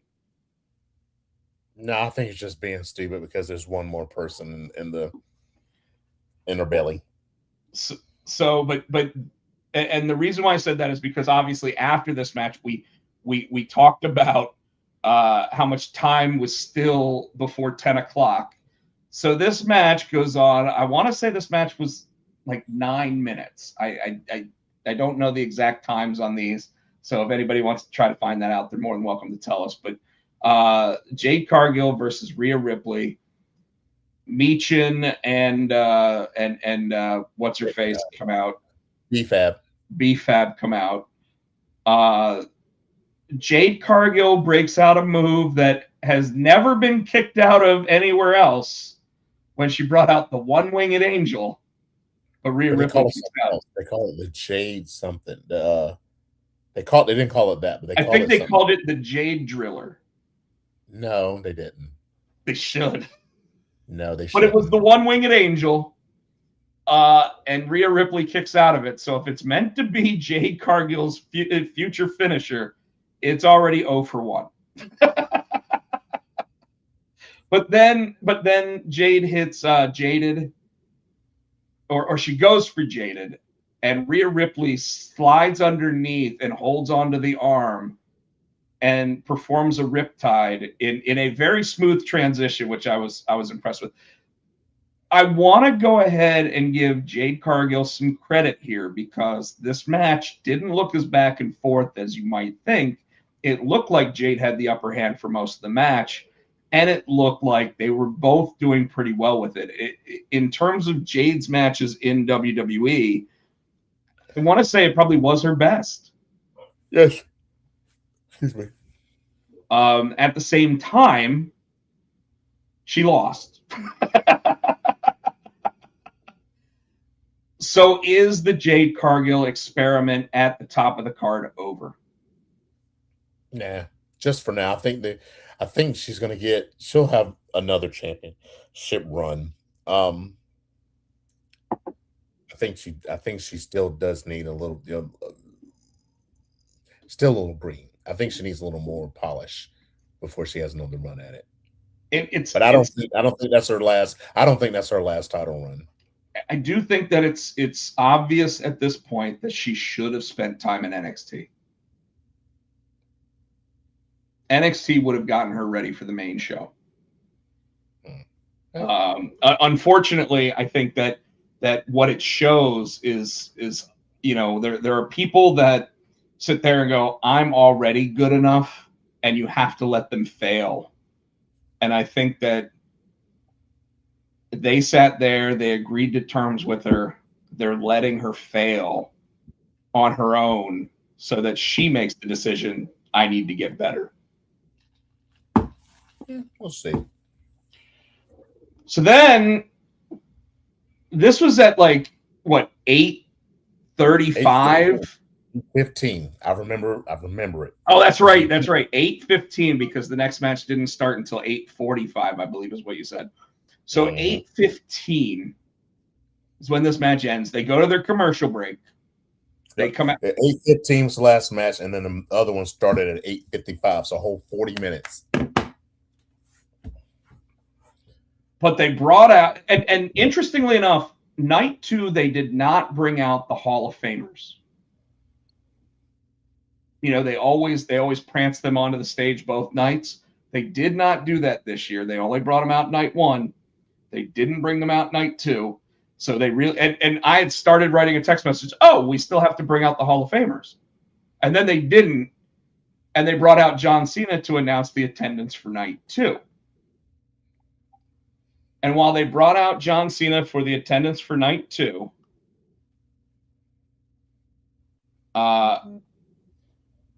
we got John Cena in the ring, and he goes, I guess my hosting duties for the night are almost done. I've got one more thing to tell everybody, and that's tonight's attendance. 55,000 something, which puts them over 101,000 for the entire weekend. And that brings out The Miz and Kit Wilson. And The Miz is like, I deserve my WrestleMania moment. This guy deserves his WrestleMania moment. And John Cena's like, Miz, we go back 20 years. Good to see you. Shakes his hand, and he goes, and you are, to Kit Wilson. And by the way, I thought that was a pretty mean insult. And Kit Wilson's like, what? And that, when the Miz sits there and says he wants to have his WrestleMania moment, the lights go out as far as they can because it was still light outside. And then you hear the music hit, and it says, you are cursed. And mini-housens start coming out. Tino, there was probably, 7 or 8 of them. Yeah. One of them looked just like Danhausen, and I actually thought it was the real Danhausen. And then Danhausen comes out, and I'm like, oh, he actually is like a foot taller than that one. They all had weird brown hair, like light brown hair, instead of the weird black paint in the hair thing that Danhausen does. They all go down to the ring, and the Miz sits there and says, Kit, get him. And Kit Wilson just butt kicks one of those Danhausen minis. Pushed him down. But he went all the way to the other side of the ring. And Danhausen sick the other one on him, and he punched him in the nuts. Right in the yam bags. Hit him right in the yam bag. And yeah, hit him right in the Mr. Jones. And then Danhausen curses them again. There's a dog pile, and a dog pile. They dog pile on him. And then John Cena says, I can't see you. And Danhausen goes like this or whatever. And the same kind of explosion that happened in the exploding death match of AEW happens. Just one little puff of smoke. I think the lights are supposed to go off because remember, Gus, that's how he disappears. So he does that in a puff of smoke, and he goes, "Oh!" and he runs away and he runs under the rain. He runs under the ring. So we spent the entire main event under the ring. John Cena even laughed at that one too. John Cena was like, "Only at WrestleMania." Oh God, that was entertaining. That was entertaining. But while it was so entertaining for being a botch. But while it was entertaining, I still felt like it was a waste of a spot for somebody who's been there all year and could have used that spot or used that time.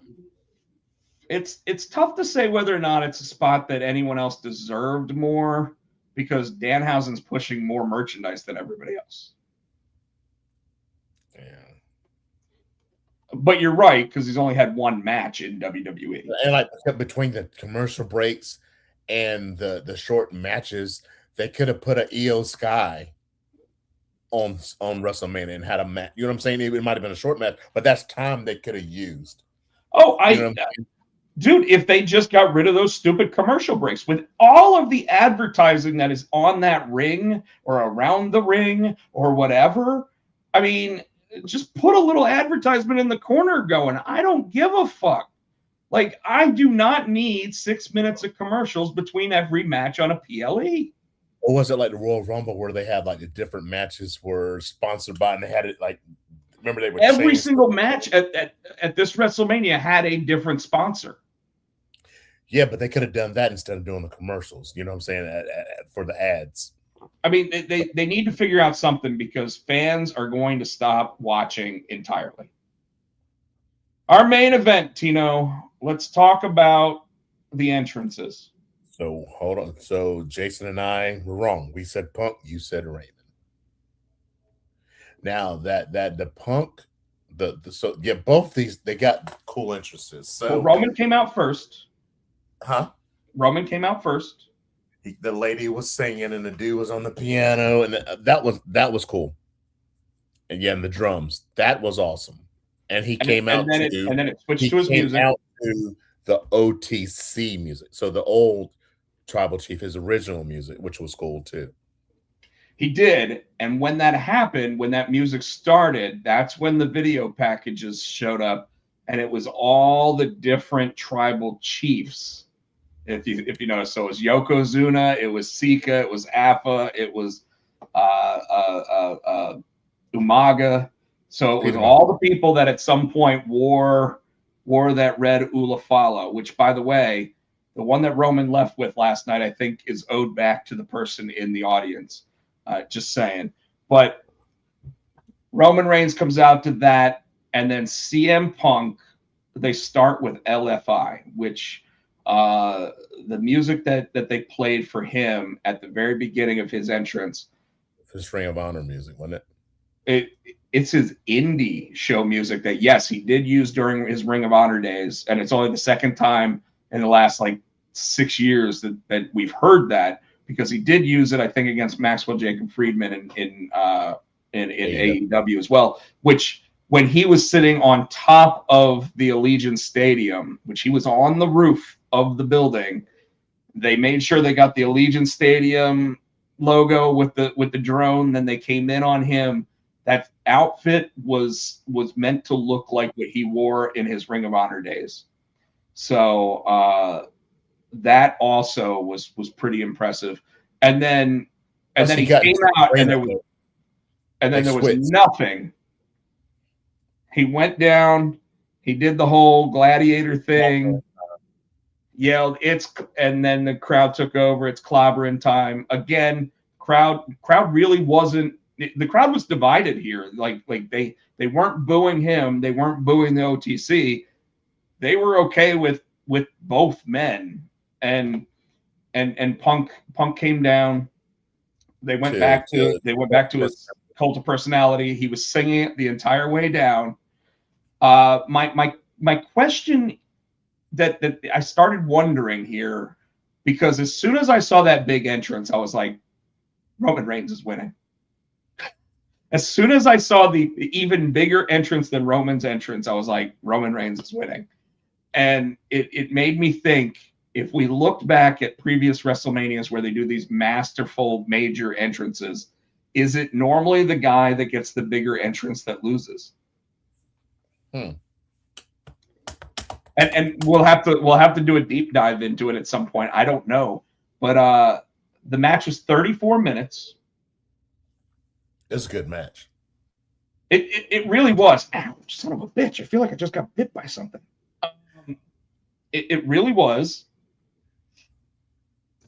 I didn't like the referee not calling for the bell when Roman Reigns absolutely used those ring steps on CM Punk's head outside the ring while he was stuck in a backwards tree of woe.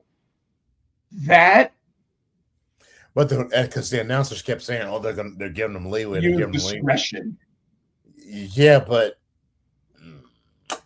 now at the same time, late in the match, when CM Punk actually hit the yam bag punch, when the referee turned back around, CM Punk definitely had not removed his arm from between the legs.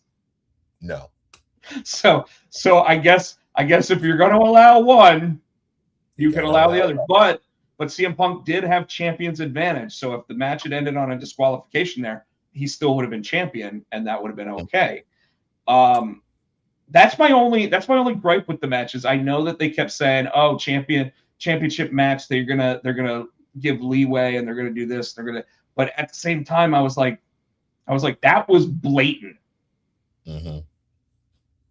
You know, so that was the only thing that I struggled with in that moment. Go ahead, give your thoughts, Tino.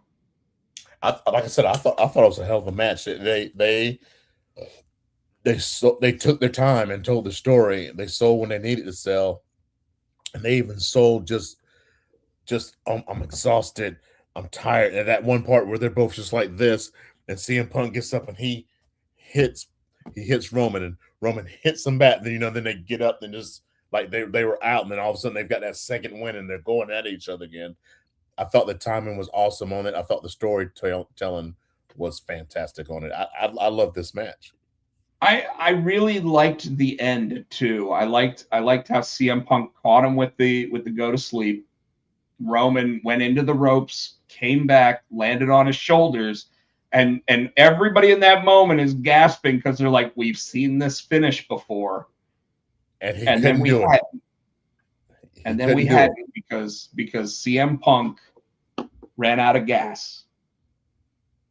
I did like that the first spear CM Punk still kicked out and almost looked like he was defiant because he stood up and he was like, "I know it's coming." Yeah. But he ate it. And your winner and new champion, 7-time WWE champion, Roman Reigns. And after the match, when he was on the post show, sat there and said, "No more of this part-time shit. Y'all better make room because you're going to see me all summer." And he also said to Oba, "We'll see at the end of the summer. See if you make he said, "You're still a young boy. Let's go ahead and get you some weight under your belt, and then we'll see where we go from there." So I completely agree. That's a SummerSlam match about to happen. So it's. I'm excited. It could be really good. Again, when we talk about it, as long as they don't fumble it, as long as WWE doesn't fuck it up. And well, as long as TKO doesn't fuck it up, as long as WWE doesn't fuck it up, as long as these two guys stay healthy, like right now, what it probably means is Obafemi has to win King of the Ring to win that automatic title shot at SummerSlam to go up against Roman Reigns, right? So I'm okay with that. Did you freeze or are you just looking down? No, okay, you're not frozen. Okay. The Roman Reigns versus him, I could see it. If Roman's going to be around without taking time off, we were talking about it a little bit in text right after WrestleMania. Shavar was like, now that Roman's won the title, does this mean we see him more often? And I said, even if his contract only has him working 50 dates a year, that still means that he can actually show up at every, at least once a month, if not 2 or 3 times a month. So, I mean, if his contract says 50 something dates, that's one a week. Now granted, your PLEs are going to take place once every 3 weeks. So you kind of want to have 60 dates on the calendar, right? If you got 60 dates on your calendar. Now, the interesting thing about it, most of all, though, is that there's been a lot of talk about what Roman Reigns' contract looks like, because we know that he signed a new contract, which I believe was for 5 years in 2021, because that was right about when he won the world title to begin with. And then suddenly he was working fewer dates, right? So after he signed that contract and he became the OTC and he was only working 2 times a month, 6 months out of the year or whatever, we started looking at it and we're like, okay. Well, now if that's a 5-year deal and he signed a new contract, maybe his contract is for 1 show a week. Maybe his contract is for 45 appearances, which means working 8 months out of the year, have to wait and see. I mean, he's worth the money. We've seen that. We saw it in this performance, right? Like, yeah. I will say this about this match, Tino, and I know that you want to get off of here, and we're almost at the 2-hour mark on the actual nose. Plus, it is 9 o'clock. But if this wasn't CM Punk and Roman Reigns, was there anybody else on the roster that would have this kind of epic match with Roman that you weren't just thinking, oh, Roman's walking out with the title? Because I truly believe that the way that this match ended, if CM Punk's hand had been raised, the crowd would have went just as nuts for him as they did for Roman. Yeah. I don't think there's anybody else in the roster that would have happened. It wouldn't have been Cody. Maybe Randy. If you did Roman versus Randy, I could see it. Maybe. That crowd was behind Randy up until they added Pat McAfee. Yeah. Okay. I can see that. Last bit of news, and then we'll get out of here. Cora Jade at WrestleCon that happened in Vegas this past weekend was adamant on her social medias about a gentleman that grabbed her behind while getting a picture with her and had him escorted out. But while she had him escorted out, I don't know if you saw the video, she followed him out, cussing him out the entire way, calling him a dirtbag piece of shit. For good reason. I'm not going to say that it wasn't justified to do it. Oh, yeah. And the guy had this dead look on his face like, I don't know what I did. And she's like, you get off on just touching girls' behinds? Is that what it is? You piece of shit asshole. Like,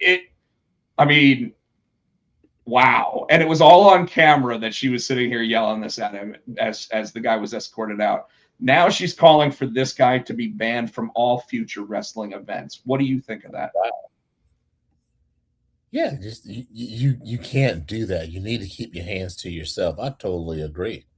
And because at the same time, there's a picture circulating of Shawn Michaels with Kendall Gray, and they're embraced in a hug while looking at the camera. So, I mean, it literally is 2 people hugging while looking and smiling at the camera.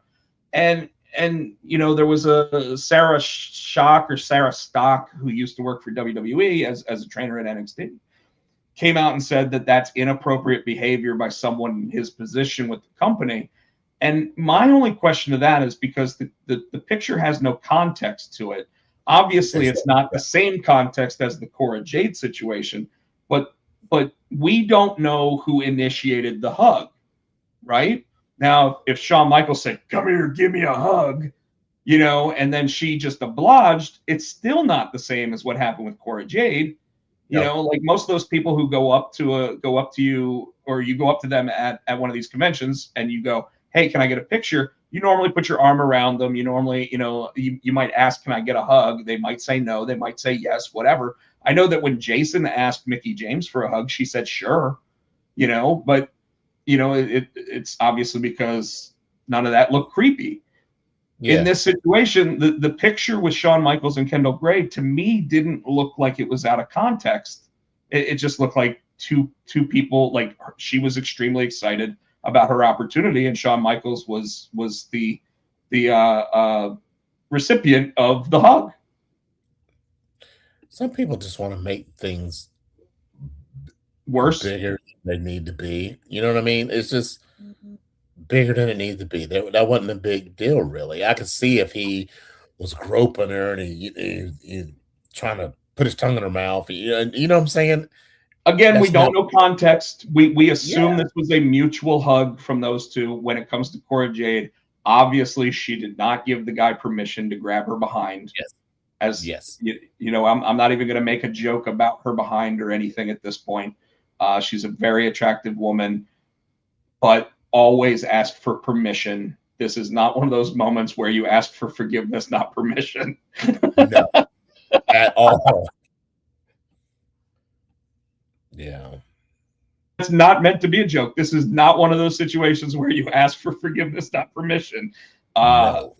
You know, like always, especially at these events, always ask permission for what you want the picture to be. Me, when I go to these events, I typically ask the pro wrestlers to punch me in the face. I tell them I want a work punch, not a shoot punch. Shoot him in the face. And you know what? To his credit, Mark Henry said, "You don't want me to do that," because when I asked for a punch to the face, he thought I meant actually punching me in the face. So You'd have died. I would not want a Mark Henry punch to the face, especially while he was an active participant. So, folks, that's about all I got. I'm sure Tino is ready to get out of here. Tino, why don't you tell everybody where to find you?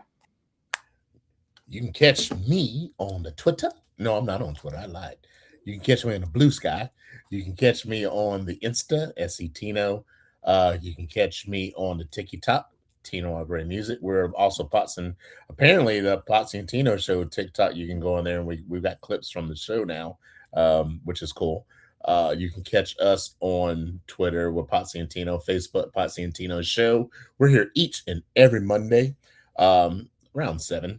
And please subscribe here on the Pots and Pans Network. Like, subscribe, give us thumbs up, buy our shit. You can also we also want to say thank you to Adam's House Cat for the wrestling song that we did use for so much of the time that we've been on this show. You can still find them on iTunes for 99 cents. 99. Your turn. I guess that means it's my turn. Folks, thank you for the 451st YouTube episode of the Potsy and Tino Show. We were back on Facebook tonight, so I'm glad to see we did not have any issues there. Thank you to everybody. Thank you to Jason for being on the show last week. He was such a great guest. It was great seeing our boy Sean Cruz out in Vegas this week, talking up wrestling and everything else. Might have something we got to talk to him about for November, trying to get into WrestleCade this year. For those that might be interested in copies of Jugular when the first issue comes out, there will only be 100 copies available. So I'm keeping that super limited to appearances, but for you, the Potsy and Tino Show, I will try to make some available. At the same time, obviously, find me on my socials, either Pochek on X, Rob Pochek, or Rob Potsy Pochek on just about everything else. Folks, thank you so much. Real quick, I saw something that you put on Facebook saying if you send me a friend request, I'll accept it. But if you send me 5 pages, I'll unfriend you. That something must have happened. What's that story, real quick? Okay, I'll try to make this quick. Oh God! Unfortunately, I'm not sure it can be quick, but I will try to make it quick. So obviously, I use and I get paid for my social media on Facebook. So people requesting me as a friend or whatever else, a lot of times I assume it's because they're fans of mine or whatever, right? Like mine doesn't have enough people to where it's a fan page yet, so it's still the friend request and everything else. A lot of these people, though, when you look at them and it's like, oh, you got a hole right here in your shirt, by the way. And I'm wearing my Death Dealer shirt tonight. I love my Death Dealer shirt. But so a lot of times I will get 10, 15 friend requests a week. And it happened a lot when the Ringo Award announcement came out last year. Now it's starting to happen a little bit again because I'm making announcements of being at Heroes Con next, in June and stuff like that. So I'm starting to see people friend request me. So as they're friend requesting me, I'm like, okay, if I notice at least 5 mutual friends, I normally accept the friend request. Well, I'm okay with the friend request if you're trying to be my friend on there. But what happens more than anything else on these is like you get friend requested, and as soon as you accept the friend request, it's like this person is asking you if you want to be a fan of this, if you want to be a fan of this, if you want to be a fan of that, and it's like you get like 5 or 6 of them, and it's like that's not what my account is for. It's not for me to be a fan of yours. Okay, you requested me to be your friend. That's what we are going to be. I'm not going to sit there and even my friend Ellen, who I've known for 4 or 5 years at this point, she sent me one of those requests. Not a friend request because we're already friends on Facebook, but she sent me a request for like, this person has invited you to be a fan of this, and I'm like, no, like my social media is for me to tell you about the things going on in my life. Very rarely do I ever sit there and go, hey, let me go ahead and invite you to this page, this page, this page, this page, and this page. And the reason why is because like if you're a fan of the Potsy and Tino show, my Rob Potsy Podcheck page will normally post that stuff. And if you see it, you like it, you become a fan of it. You go on the site yourself and you do that. I don't like when all of a sudden I'm getting someone who knows 3 or 4 people I know to sit there and go, oh, let me go ahead and ask this guy to like my 12 different pages. Fuck that. It's garbage. I'm not going to do it. Don't sit there and send me that shit. Like you immediately get removed. And what I might start doing is sitting there after I remove them, sitting there telling everybody else to remove them because all they're trying to do is get people to like their pages. I remember when I started the band, didn't you like the social casualties page, didn't you? Yeah, of course I did. Yeah. Because I like stuff like that. But yeah, I can see what you mean about, if it's something that I'm in like my band stuff, I'll be like, hey, check this out. But yeah. But see, here's the thing: you're gonna post it as something on your regular page, like oh, I posted this on this, right? Yes, and that's what I do, and I'm okay with that. Like 400 and something people are fans of the Potsy comic book writer page. That's great. That page is hooked to my Instagram account. So when my Instagram account posts something, all those people get that stuff automatically. But they're already liking the page. I've got 2,000 something friends on Facebook that, like randomly it'll be like, oh, this person invited you to like this. I don't like when I just accepted your friend request and you haven't even said hello to me.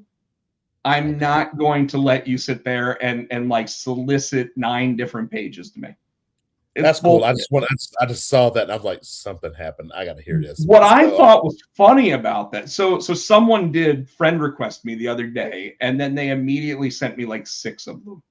And I was like, okay, this person's getting unfriended because you're obviously not really trying to be my friend. You're trying to pimp out shit to me. Yeah. And there's a difference there.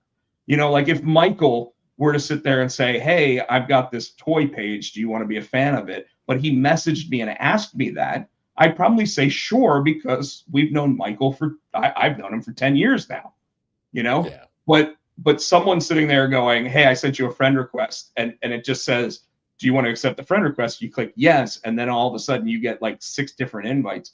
I'm not going to deal with that. That's unsolicited behavior, right? It's solicited from them, but it was not requested from me, so I don't want it. Now, you sit there and you send me something that says Tino Gray and the Social Casualties, totally fine. And the reason why is because I've known you for 20-something years. If you want me to be a fan of something, I'm probably already a fan of it. I just don't know you have a website for it yet. Yeah. You know? Makes sense. All right. So that's what it was. So, folks, keep that in mind. Clip this. Keep that in mind when you are friending and friend requesting somebody on Facebook, Instagram, anything else, that they're accepting your friend request because they think you want to be friends. If you sit there and send unsolicited page requests or anything else without ever actually asking them how their day is going or actually proving that you are their true friend, they're not going to want it. And at some point, you'll probably get someone sitting there going, there was this one guy was an asshole, like blah, blah, blah. And you're just going to get rid of him on there. So now, yes, now I went on a 13-minute rant because Tino asked I me just wanted, I'm like, what the fuck? I was being nosy. The funniest part about that to me is how many people sent me a laughing face emoji instead of like a thumbs up or whatever, or an angry face. How many sent a laughing face emoji because they deal with it too, and they're not local celebrity people, you know, and you know me, I joke about the local celebrity bullshit. I don't believe I am one, but some people do think I am one. You know, like you want me to endorse a product? Come to me, ask me to endorse it, give me a contract, and pay me. Bye, Rob. We'll see y'all next week. Folks, thanks so much. We love you all. Episode 452 next week. And have a great week after WrestleMania. Obviously, tonight ought to be special. Friday night ought to be something. And Get off that. And we are looking forward to it. So good night, everybody. We love you. Peace.